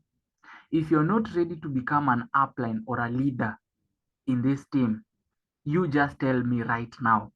Nitakutoa tu kwa hii meeting and I will not even quarrel with you. I'll not even ask you anything. Are we together? Are we following each other? Sawa sawa. So if you're listening to me, I want you to type for me in the chat box, I am ready to become a leader. Niandikie pale hivyo kwa chat box, I am ready to become a leader. I want to see those guys who I am going to be pinpointing, and I'm going to be giving you special mentorship. I want to see those guys who are ready to help other people outside there. I want to see that person who is going to be committed to the success of the team and their team as well. Because for me to help you guys, I need to know that you are ready to also help other people outside there. You can see Oscar, Betty, they have already confirmed. I am ready to become a leader. I am ready. I am ready. I am ready. Julius, I am ready to become a leader. You guys, I hope you're not just typing for me in the chat box because nimesema. I hope you mean whatever you are telling me. Because the worst thing you can do is you confirm to me that you want to become a leader, and then after 2 days, you have already forgotten. You have already given up. You have already told yourself, it is not necessary. If you are very much serious about being successful in this business, then you should be ready to become a leader. Not just any leader, a very committed leader. For me to be the success I am today, I have committed myself to helping all the people in my team to grow and to make money. So si ati ni kitu niliamua tu, I want to become successful. Are we together? So those are the 3 kinds of goals that you can write along. What is not directly connected to you, zinafaa kuwa mingi. As you see, my family and also helping other people. Those were the 2 goals which were not directly related to me, na zilikuanga mingi sana. They were not just those were 3 categories. Those ones which are directly connected to me, those which are directed to my family, and those which are directed to strangers. So also make sure whichever goals you are writing, they are indirectly connected to you. The reason why we do that is because when you have something which is pushing you, which is not directly connected to you, you have even more reasons to withstand the challenges. But when you have reasons directly connected to you, I want to make the money, I want to become a millionaire, I want to drive a car, I want to be successful, I want to travel, I want to, in as much as they are good, when you don't achieve those goals, there is no extra pressure. As in hakuna mtu anakupush. But when you don't achieve your goals, na ziko na connected na watu wengi, my friend, hata kama unapitia challenge gani, you remember back at home, you want to build your parents a house, you will put in extra effort. When you think about, let's say, driving that car, na usipo drive, hautakuwa na pressure. But when you remember that you have to, let's say, for example, take care of your children, if you have children, you will do whatever it takes because you want to help them have a better life. When you think about the team that you're going to be creating, and from this meeting, I'm talking to how many CEOs? I'm talking to 4 or 5 CEOs. Okay, Alan ametoka, yeah. I'm talking to 5 CEOs. I'm talking to Betty. You are going to be a CEO of your team. Just the same way we have horsepower. I am the upline of horsepower and the CEO of horsepower. So everything that is being done in horsepower, it is me who has to do, has to come up with the plan, has to do a lot, has to make sure that the team is growing. So Betty, you are going to become a CEO of your team. Team yako itaitwa aje? When I talk to Caro, you're going to become an upline to a team. What is your team going to be called? When I talk to CEO Health and Prosperity, that is Alan, your team is HP. So you have to come up with a plan and a vision for your team. Julius, team yako itaitwa aje? You're going to be the CEO of what team? Oscar, you're going to become an upline and a team leader. How is your team going to be called or identified? Sawa sawa. So When I speak to you guys, I'm speaking to people who are going to be committed to helping other people. Mmeniandikia kwa chat box, I am ready to become a leader. I am ready to become a leader. I am ready to become a leader. I'm ready to become a leader. Now, this is where now leadership starts. What is your team going to be called? When you are going to write goals, your why in your business, when you're going to write for me your why in the business, when you're going to be writing for me your why in the business, why are you doing this business? Tell me also, I started this business because I want to start my own team. My team is going to be called this kind of team. I want to be the CEO of this team. This is the kind of success that I want to also create in my own team. These are the kind of leaders that I want to be having. I want to create successful millionaires in my team. I want to be having car achievers in my team. Go and write down for me. That is it. Hiyo ni kwa why. Iko hapa sasa. What do you hope to achieve in a 2 to 4 years plan? You write it down for me. I want to create my team. I'm going to be the CEO of this team. You are the that is an organization you're building. So you are the CEO of that organization. What do you hope to accomplish in the next 2 to 4 years in this business? Given a 2 to 4 years plan, what do you hope to accomplish? Not in the next 1 month, 2 months, apana. In the next 2 to 4 years, what do you hope to accomplish? So this is the first assignment. Why are you doing the business? And don't write for me less than 20 reasons. At least 10 to 20 reasons zinafaa kuwa hapo. Write for me 10 to 20 reasons why you are doing this business. Sasa hizo naenda kuziprint. I'm going to put them in a folder. I have a folder. I'm going to put them in a folder. So mimi nitakuwa nakukumbusha. Ukinisumbua nikikuita meeting alafu nakwambia cheki. Oscar, unakumbuka goals zako uliniandikia you want to become a millionaire. Sasa ona hautakuwa millionaire. When we have maybe presentations and I don't see you ukichangamka, maybe you're not exposing someone to the business. I'll tell you, oh, you wanted to buy a car. Now look at you. How are you going to buy a car? Oh, you wanted to become the CEO of this team. Okay. How are you going to become a CEO and you're not doing this? I'm going to be having them on file. Za kila mtu nakuanga nazo. I have the Alan, I have the kina Eric, I have the kina Maureen, Abigail, all of them niko nazo. So anytime wananisumbua nawaambia upline, si ufanye hivi, wananiambia upline, but mimi ni mgonjwa leo. Nawaambia unakumbuka ukiniambia unataka kuomoka, hayaona sasa. Hizi ndio vitu zitakuzuia kuomoka. Sawa. Then number 2, what do you hope to achieve in a 2 to 4 year plan in the business? Those are the 2 assignments I'm giving you. First of all, kuna zingine naenda kuwapea after this, but those are the main assignments that I want you to start working on. Unaweza ziandika in a page. You have a copy, I also have a copy. So unaweza andika, you take a photo, you share it with me, or you scan it, una create PDF, and then you save it and you share it with me. Now, what is your why? Put it in perspective, sawa, because this is what will propel you to surmount the obstacles when you see them. Write it down and put it where you can see them every single day. Whatever I've just told you, write them down, put it somewhere. You have a copy, I have a copy. So mimi kopi yangu itakuwa tu ile siku utakuwa unanisumbua, lakini kopi yako yenye uko nayo hiyo itakuwa ya kuona kila siku. When you come to my place, some of my leaders have come to my place. In my wall, I have put my goals and achievements and some of the things which I'm still yet to accomplish. So every single day, I wake up and I pass through my living room. Naona, bado sijaachieve ile. Every day, whatever I do in the house, nikipiga tu hivi kona hivi naiona.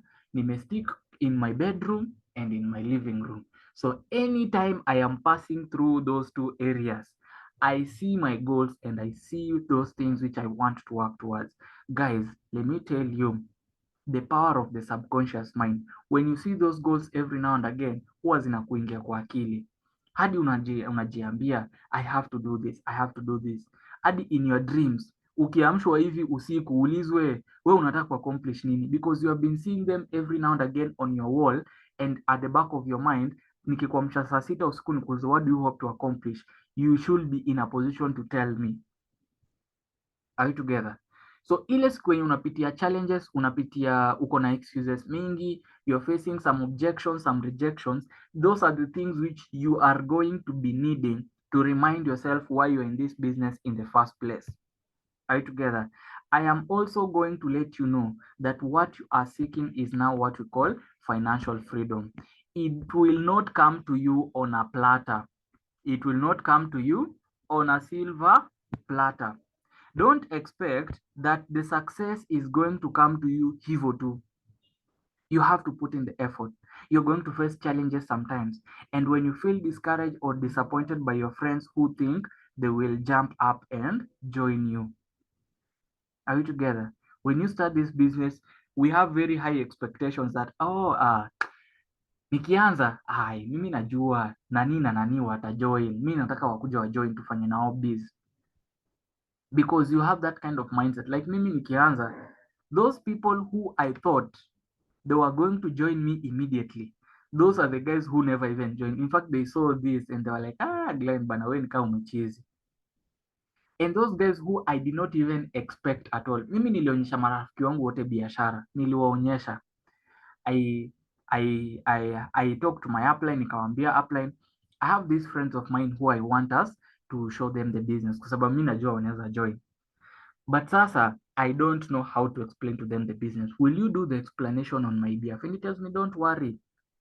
So we sit down, we come up with a plan. So wale wenye nilikuwa nadhani wakiona biashara watajoin, au sasa ndio hawakujoin kabisa. But wale wenye nilikuwa like, acha tu nimuonyeshe, but sasa siko sure, huyu siwezi kuwa confident.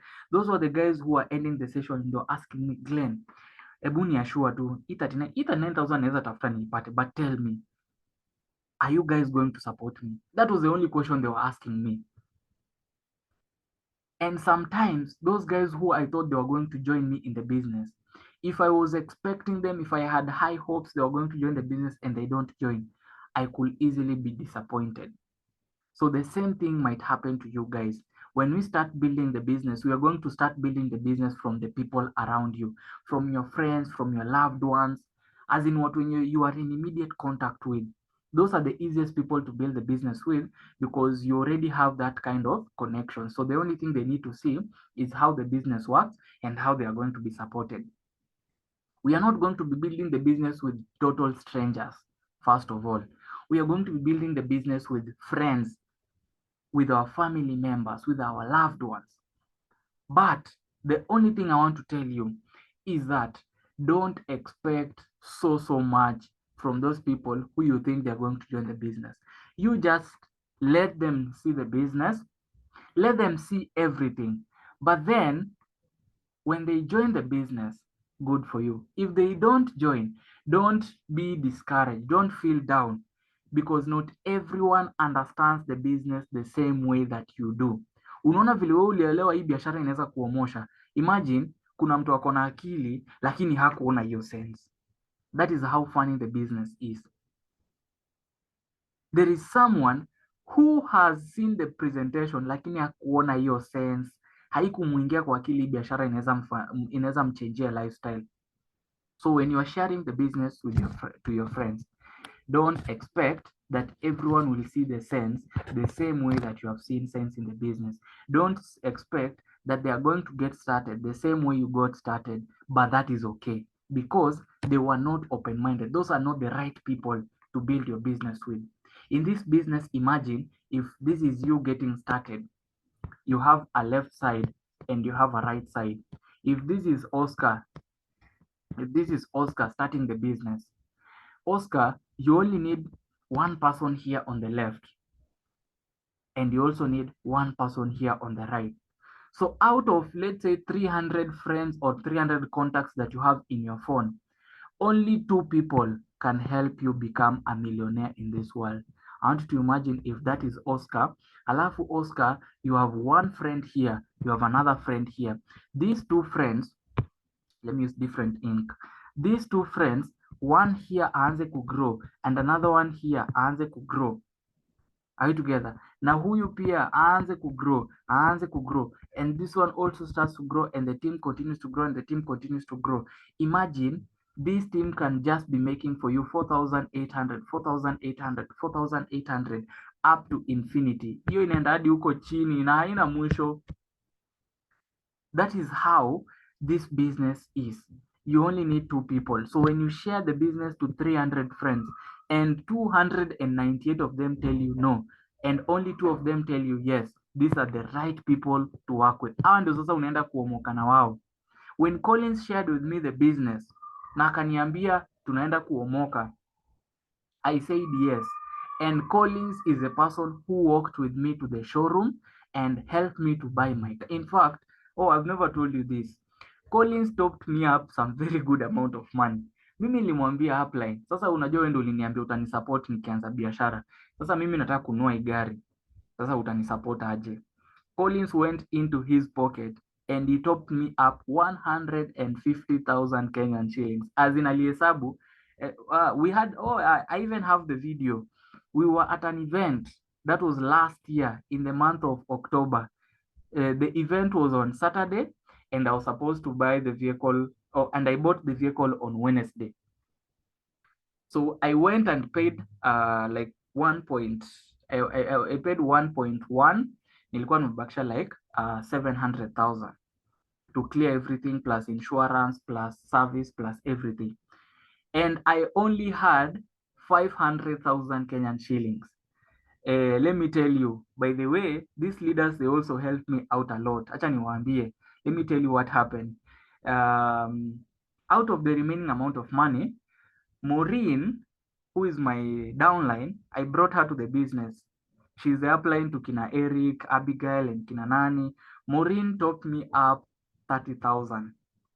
We also have naitwa Ajema.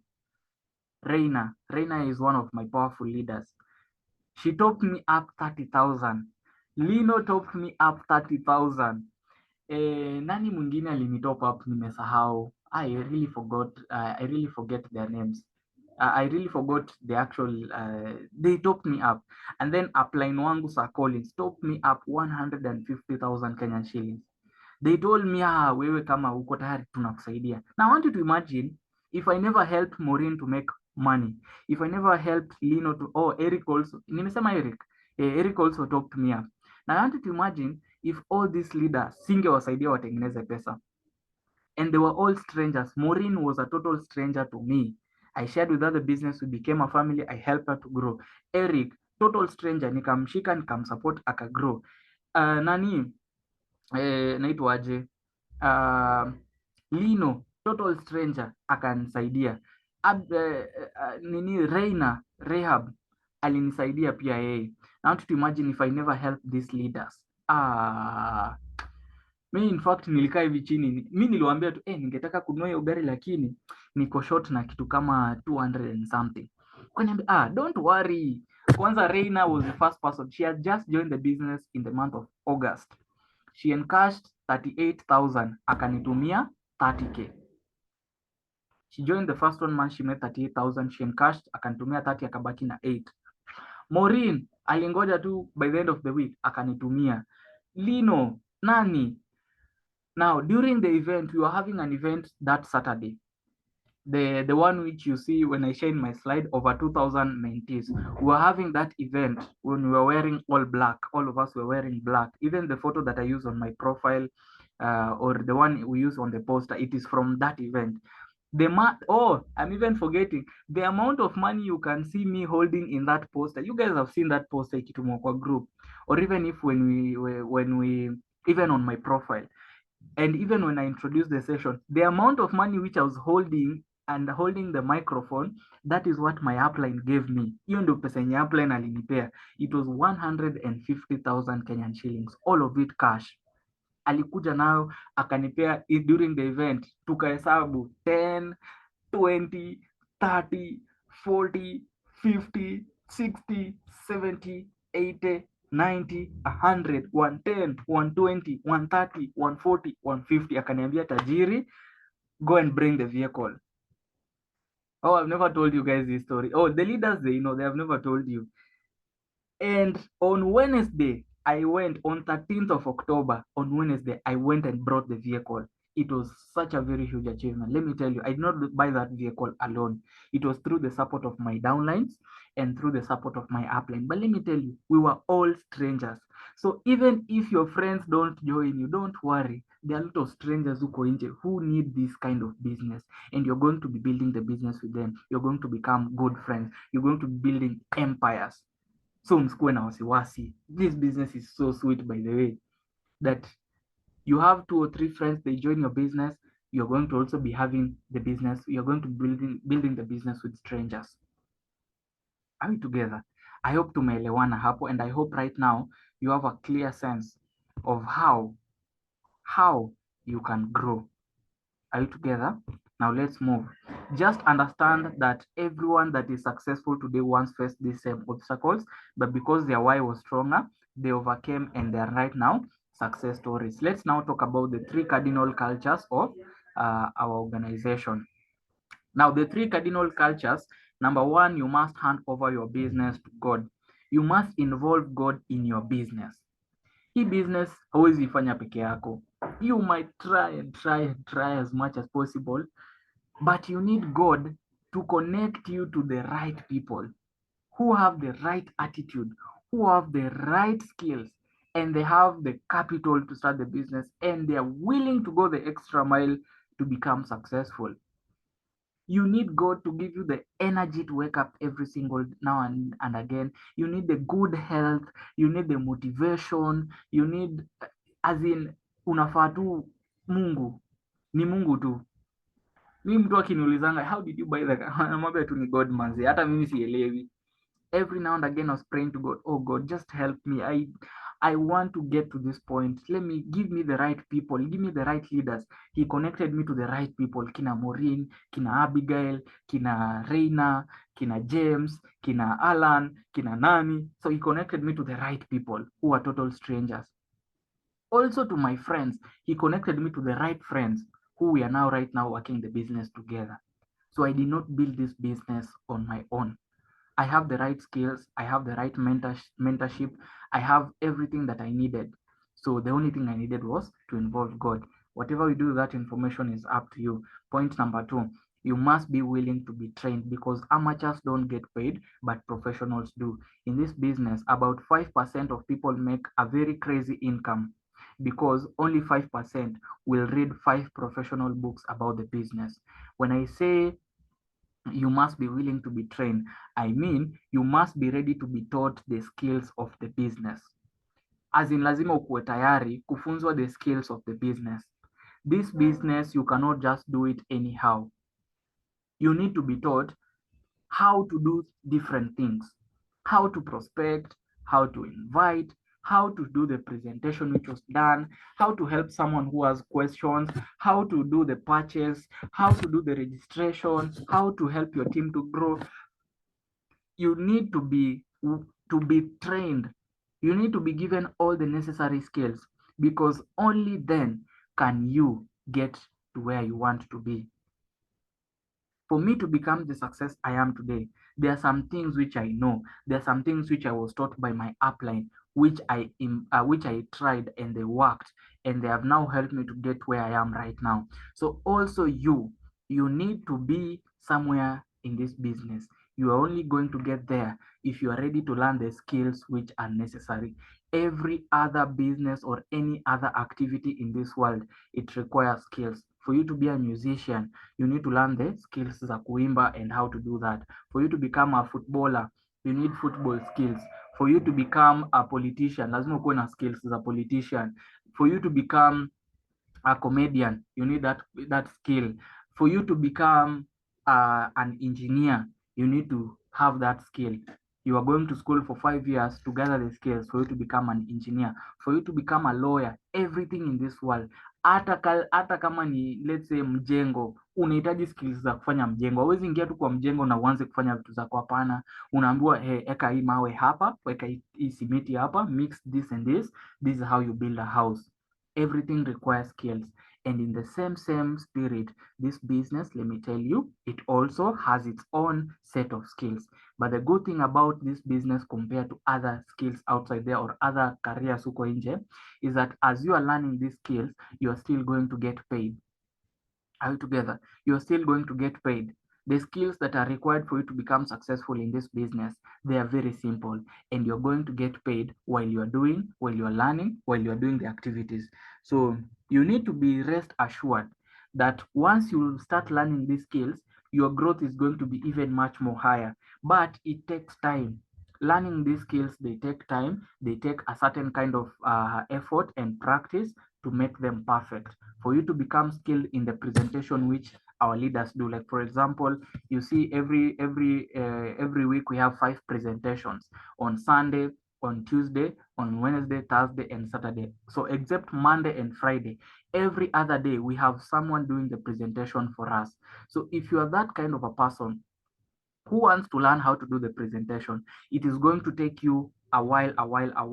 But the good thing is, after like 1 week, 2 weeks of practicing, you can learn this skill. And anywhere you are, you can present to someone the business and they can understand. It takes certain practice to perfect. That is the beauty about the business. And also, once you perfect these skills, you now practice them, you now do them, you will see yourself growing. If you told me you want to become a leader in this business, you have to acquire the necessary skills. Are we together? Now, the 6 major books which you should read in order to become a super success in this business, the first one, before we even go so much fast, the first book that you should read is this, GoPro by Eric Worre. That's the first book which you should read. GoPro by Eric Worre. Start with that from introduction. This is from introduction all the way to chapter 3. For a start, this is the third assignment that I'm giving you. Eric Worre, GoPro by Eric Worre, chapter 1, that is introduction to chapter 3. Now let's do it to chapter 4. Let's do it to chapter 4. From introduction to chapter 4. When I got started, actually I have my book here. I had like a small, in the selfie yenye huwa naonyesha, when we started the mentorship, me, Olare, and Calvins, there is a small book which I usually have. That is the book that I started the mentorship program with. Your book napeanga my downlines because I did a lot of research. In my first 1 month in the business, I did a lot of research. I have this book here with me. In the first 1 week, I had read GoPro yote na nikasummarize. I read while I was summarizing. I have this book here. Hii book namalizanga hivi nikishapea nini naitwaje? Nilianza na nikapea Maureen akaisoma ikamsaidia. Then nikapea Eric akaitumia akamaliza akanirudishia. Nikapea James akafanya research akaitumia akanirudishia. So this book has helped majority of my team. I don't just give it to everyone. I also gave to Abigail. It is a small book which you can just carry in your pocket. So I give it to my downlines wenye naonanga wanapambana at least they're trying to learn those skills. I give you that book and I tell you, enda ikusaidie. Just don't lose. In fact, hii book ukipoteza, I tell them, hii kitabu ukipoteza tunakosana viba. Hii kitabu, it is so dear to me. It is 4 years old, but it has helped me to generate millions and millions and a car and successful leaders. It has helped me to travel. So hii kitabu ukipoteza unanikoseanga sana. So sitakangi mtu apoteze hiyo kitabu. So any other person who will need it, I will give it to them, but not right now. You guys are still starting. I cannot give you that book. Go and read GoPro. I've summarized GoPro. I've summarized the first day network marketing. I've summarized presentation. I've summarized closing and follow-up and nina kila kitu iko kwa hiyo kitabu.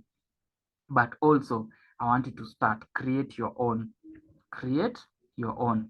GoPro by Eric Worre. Once you finish GoPro by Eric Worre, we'll go to your first year in network marketing by Mark Yanel and his wife. So that book will give you a clear picture of what to expect in your first year in the business. And it is very much honest. Inakuanga very much honest. Nakwambia within your first year, you are still building your foundation. Your first 1 year, bado. In your first year, you're still learning the nitty-gritty of the business. You're still going to be making a lot of mistakes. You're going to be putting in a lot of effort, but the results, remember, hazikuji vile unataka zikuje, but don't worry, you're still building your foundation. The moment you start building your foundation, inakwambianga now what to expect in the second year, the third year, the fourth year, the fifth year, the sixth year. Even GoPro, once you feel, GoPro, even the last 2 chapters, there's a chapter called It's All Worth It. It's All Worth It. Na kuna ingine inaandikwa inaitwa Everything Worthwhile Takes Time. These are 2 chapters. Everything worthwhile takes time. Ukishasoma GoPro, ukifika tu kwa hizi chapters, it very much honest with you, and it tells you for you to become a professional in network marketing, for you to become a professional, uitwe pro, you need to have at least done 7 years in network marketing. Before that, you have knocked 5 years, inakwambianga what to expect within your 5 years, then inakwambianga what to expect within your 3 years in the business and what to expect within your first year. Hii inaitwa 1/3/5/7 rule. If you go to Google and you search 1/3/5/7 rule, itakuelezea the rules of network marketing. It takes about 1 year of doing the business consistently for you to get a part-time income. A part-time income, they say, ni kitu kama 50 to 100K. It takes you 3 years of doing the business on a part-time basis for you to now hit a full-time income, for you to become a full-time. Then it takes you 5 years to become an experienced network marketing leader. It takes you 7 years for you to become a professional in the industry. Sasa wewe unaitwa professional. Like some of our leaders, I know this year and next year, they'll be turning 7 years in the business. Hao sasa ndo wanaitwa sasa gurus wa network marketing. They have done it for at least 7 years. Mimi bado. Now, point number 3. The first one was give your business to God. Number 2, you must be willing to train. And lastly, you must be willing to train others. You must be ready to make a difference in the lives of people by training them to become successful and own their lives. Let me tell you once again, I am not training you guys to make money. I am training you guys to become leaders in your organization. I want you to picture yourself having a very successful team yenye we mwenyewe umementa, yenye we mwenyewe umesaidia. That is what I want you to start picturing. You must be ready to help people and not use them. Usione rafiki yako ati anataka kujoin biashara, ama when you're giving your upline your contact list, unamwambia upline, these are my friends, explain to them the business. Don't do that and you're picturing them as 4,800 or as 6,000. As in, let's say if Betty is my friend and I want to share with Betty the business. Naona tu Betty na imagine, hii ni 4,800 ishaingia, hii ni 6,000. Hapana. Picture that as Betty becoming a leader in your team, Betty becoming successful in your team. That is how you need to be picturing any person that you are sharing the business with. Could be your friend, could be a total stranger, but that is how you need to be picturing them. Any person you bring on board in your business, you must be ready to help that person. You don't see them as tools to make you successful, but rather people who should be helped to become successful. Sijui kama mnanielewa. Unaona vile wewe umejoin, unataka kuwa successful, ndivyo rafiki yako atajoin, anataka kuwa successful. So when you help your friend to join the business, commit yourself to helping that friend of yours to doing so well in the business. Kwa sababu usipomsaidia, hata wewe unaweza feel aje mtu akikuregister kwa biashara alafu akusaidii. Azini yeye ashakuregister alafu ni hivyo. Wewe unaweza feel aje? So hata pia wewe kama ungefeel vibaya, hata pia usifanyie mtu hivyo. Ukileta mtu kwa biashara, unakaa chini naye, mnafanya kila kitu yenye anahitaji kufanya ndio akuwe successful. Are you together? Then you must train leaders who are going to be professionals like you and own their lives in a 2 to 4 years period. And I'm so much happy that I've done so. I'm so much happy that some of my leaders, they're actually knocking that rank. Some of my leaders are doing so well. They're making some good income. And you must have a group of people who become financially free through your training and through your input. Sawa sawa. Now, your greatest enemy to financial freedom, there are two things: fear of rejection and lack of consistency. Always remember this, that in this business, the only thing that can stop you from being financially free is when you quit. But as long as you refuse to quit, one day you will definitely become financially free. How do we overcome the fear of rejection and fear of consistency? Number one, always know when someone is telling you, I'm not interested in your business, or I don't want to become part of your business, they are not rejecting the business, they are rejecting you, because they have not yet seen the power of the business. They don't have an open mind. They are not yet ready. That is not their time. When I trained Alan last year on the business, nikamuonyesha, Alan loved it, but he did not get started. That was not the right time for him to get started, because maybe angeanza last year hangepata success yenye anafaa kupata sahizi. So right now he is a success the way he is because he joined at the right time. I know some of you have seen the business for a while. Maybe some of you even joined Kitambo. But now that you have seen the business, this is your time. And nothing should stop you. When someone tells you, oh, Oscar, I'm your friend, mimi ningependa kujoin lakini sijaielewa, maybe I don't want this. It is okay. You just know there is another person outside there who really needs this project more than your friend. Na amekusevia time akikwambia, I don't want that. Or if your friend tells you, or your loved one, maybe even a total stranger, akwambie, no, I am not interested. They are not telling you no so that you feel bad. They're telling you no, and you should take it as a sign that this person is not open-minded. Huyu mtu hajaona sense ya biashara, or huyu mtu ako tu na stress zake. So move to the next person, share with the next person, help the next person. Before you get someone telling you a yes, there's at least 10 or so people who will tell you, no, I'm not interested. No, this is not for me. No, I don't want it. So if that one person who is going to tell you yes, amejificha after the 10th person, go through these 9 people who tell you, no, I'm not interested. Go to the 10th person who is not interested, and go to the 11th person who will tell you, yes, I am open-minded and I want this business and I'm ready to do it. So in this business, the only thing that can stop you is when you quit.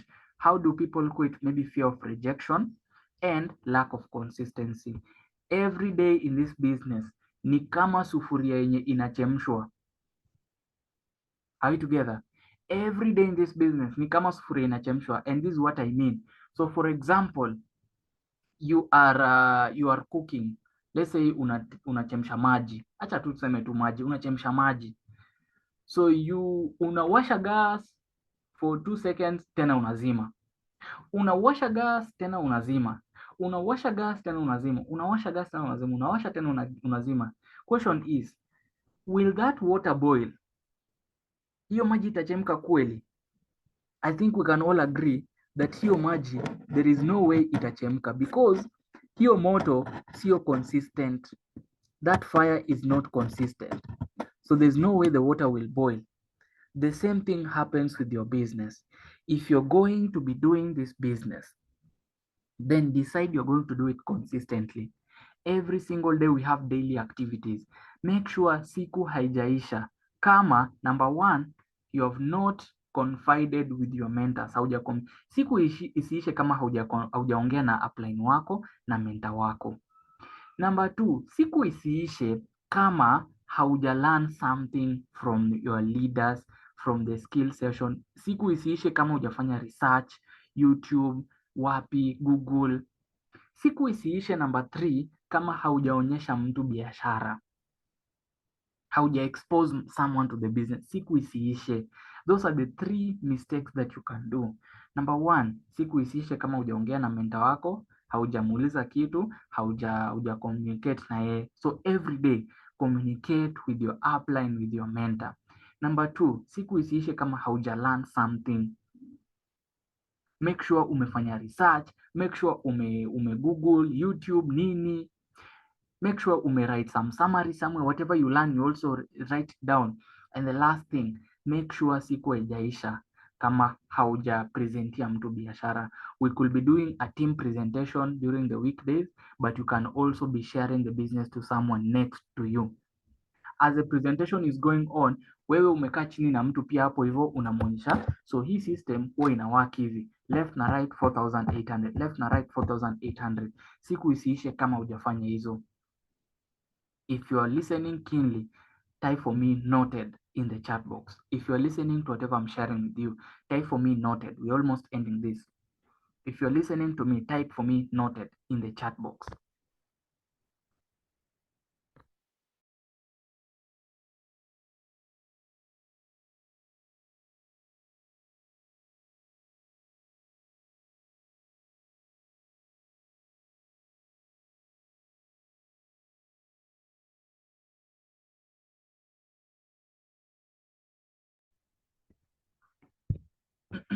Na ngoja kuona ya nani.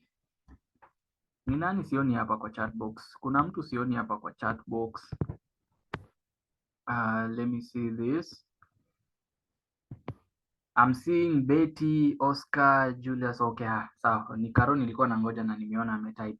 So those are the 3 things that you need to be doing every single day. I hope umeziandika mahali, or I hope you have noted them, because if you don't, these are some of the reasons why network marketers fail. The reason most network marketers fail is because they don't learn every day.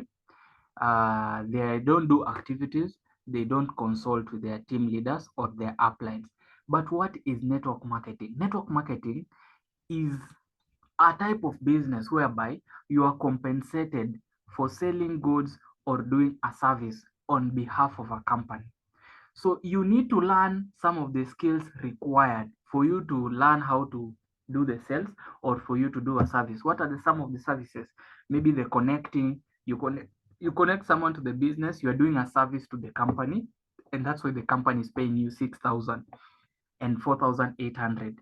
You buy shares in the company, you have to get paid for it. How do you get paid for it? By the services you do in the company.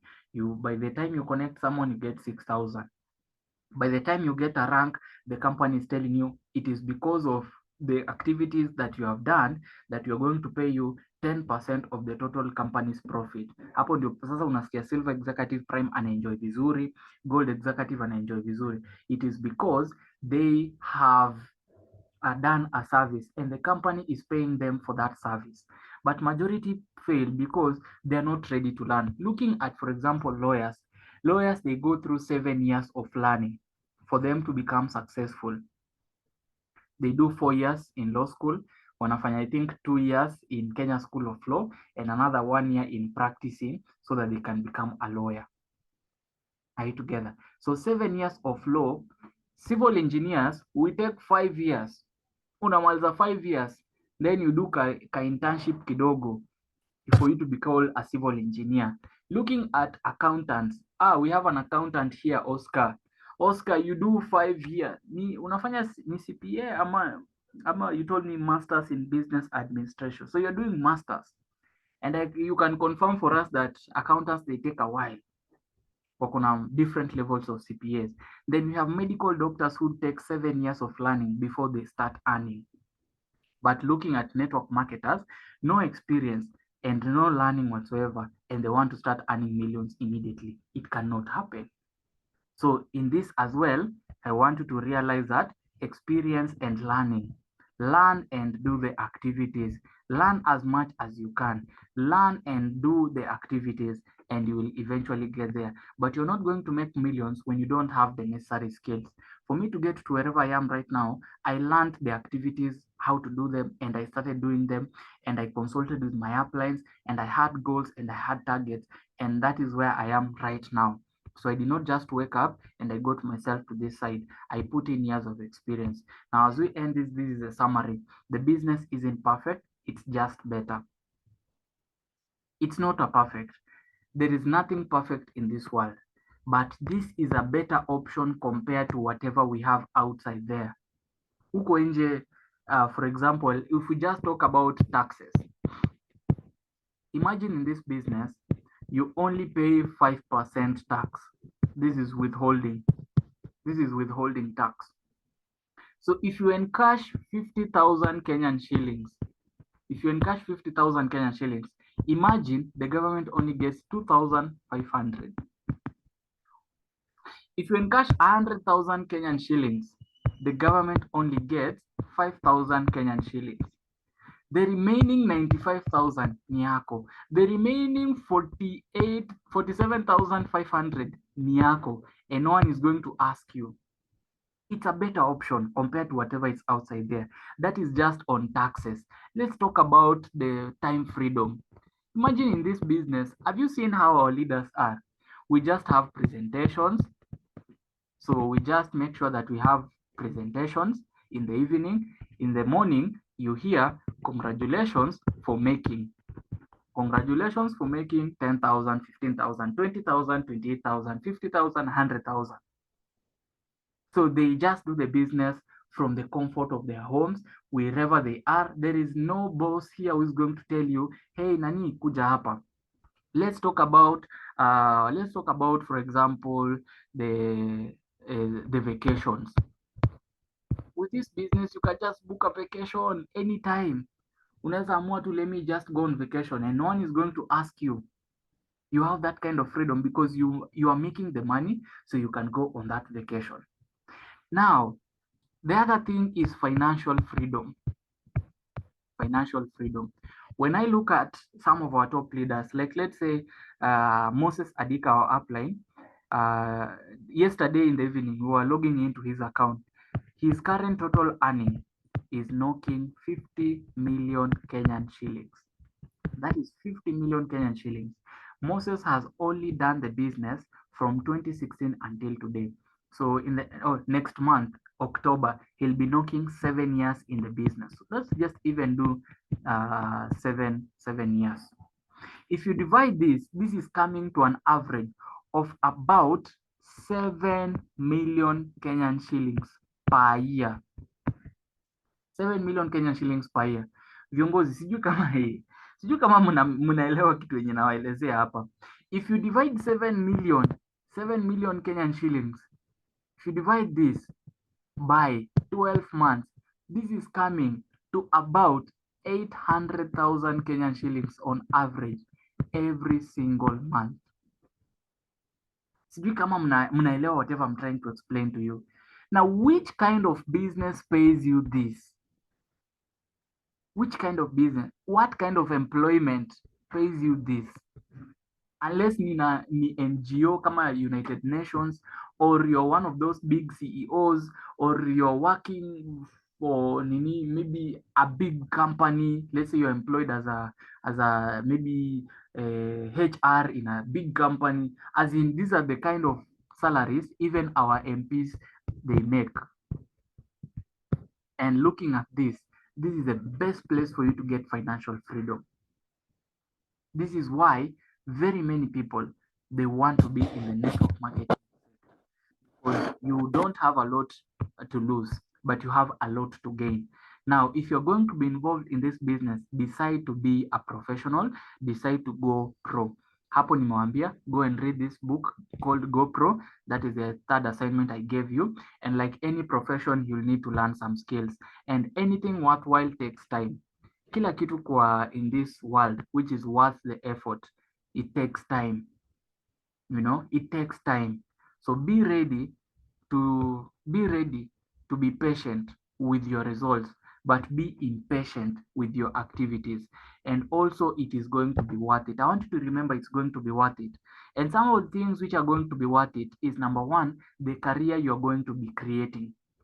This becomes for me another career.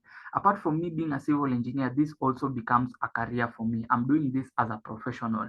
The freedom you're going to enjoy in this project, the lives you're going to touch, the people you're going to be meeting, the places you're going to travel and see, the causes you're going to be contributing to, the charity work, and the person you're going to become in the process, it's all going to be worth it. Are we together? It's going to be worth it. And for that matter, I want us to watch this short video by the visionary president of Ed Plan 3.0, that is Dr. Ed Kabantog. Sijui kama ina play. Guys, We may not be bonded by blood or genes. We may not be related, as in next to kin. We may not share a common house to live in. But we share the same passion. We share the same vision. We share the same dreams. I may not be with you in each and every step. We may not be with you in all the hardships and obstacles that you have. But I tell you, our spirit, our hearts are with you as you carry our products, as you carry our business, as you carry our opportunity from one house after another, from one country after another. We're changing lives, one country at a time, one home at a time, one family at a time. You may be alone, you may be feeling the obstacles and difficulties and hardships. Your uplines have experienced it. Am I right, uplines? Your leaders have gone through the same path. Am I right, my leaders? We as owners, we have felt it, we've experienced it 1,000 times. And I tell you, for us to be related, you need to endure the same passion that we have. You need to endure the same hardships, the same pathways, the same lives that we took on, that we forever love. As I mentioned earlier, I may not be related to you by blood nor genes, but the passion in me lies in each and every one of you. Because AIM is our home. Because AIM, we feel kindness. With AIM, we feel love. We feel the belongingness. We feel respect. We feel the discipline. It's the same emotions that we invest in our family. It's the exact same emotions you invest to your network. At times, even it might be even deeper or more meaningful than your relative. At times, you're even closer to your upline than your brother.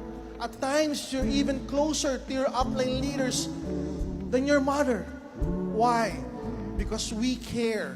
We care the way your parents care for you. We care the same brothers and sisters took care of you when you were still young. We want to coach you. We want to mentor you. We want to guide you each and every step. Yes, you may make a mistake. Yes, you may fall down. Yes, you may hurt a little. But you need to give up. You need to get up. You need to get up. If you feel that you're tired, yes, you can rest. If you feel you want to cry, here's our shoulders to cry on. You have your uplines to cry on. You have your mentor leaders to cry on. You have us. Because wherever you may be, we're here. We're your home.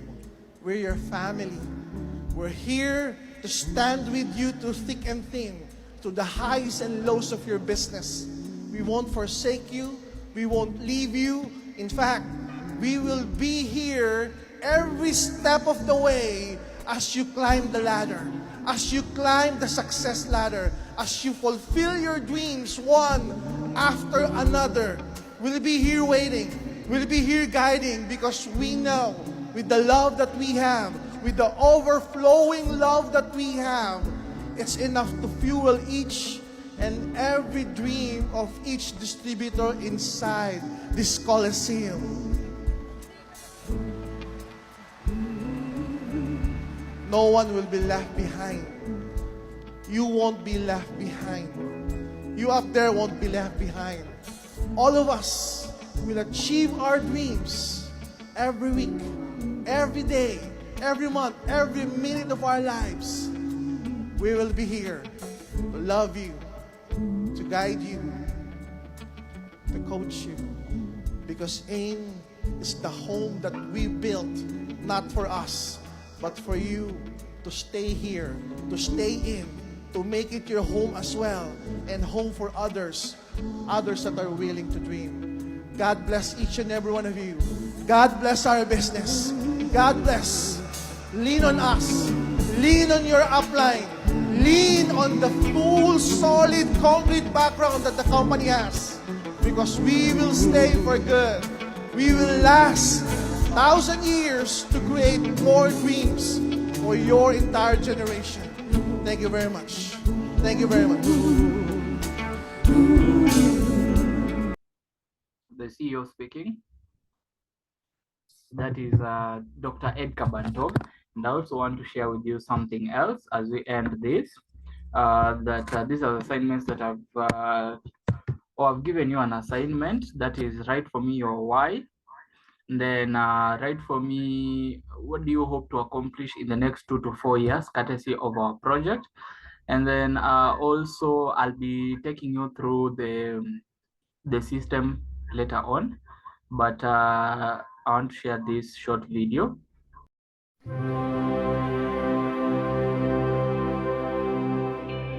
I have found a gold mine. This is a gold mine. I hated network marketing. Hated it. Whenever you start to talk to me about network marketing, I switch off. I'm not interested. I'm a pastor, but I'm also a bespoke tailor. I make suits. God has blessed me and God has blessed my business. I make suits for kings and presidents and governors.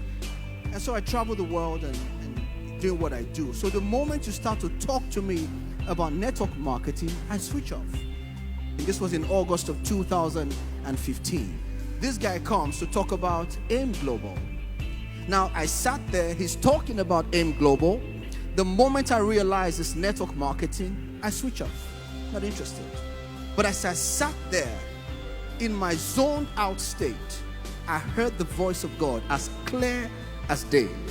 God said to me, open your eyes. That was when I began to listen. If God is asking you to open your eyes, then it means that what I'm being shown is true. I called this lady. I said, have you joined this business? She said, yes, I have. I said, how much money do you make? Well, she said, on average, I make about $400 to $500 a day. I said, show me the proof. She sent me her alerts.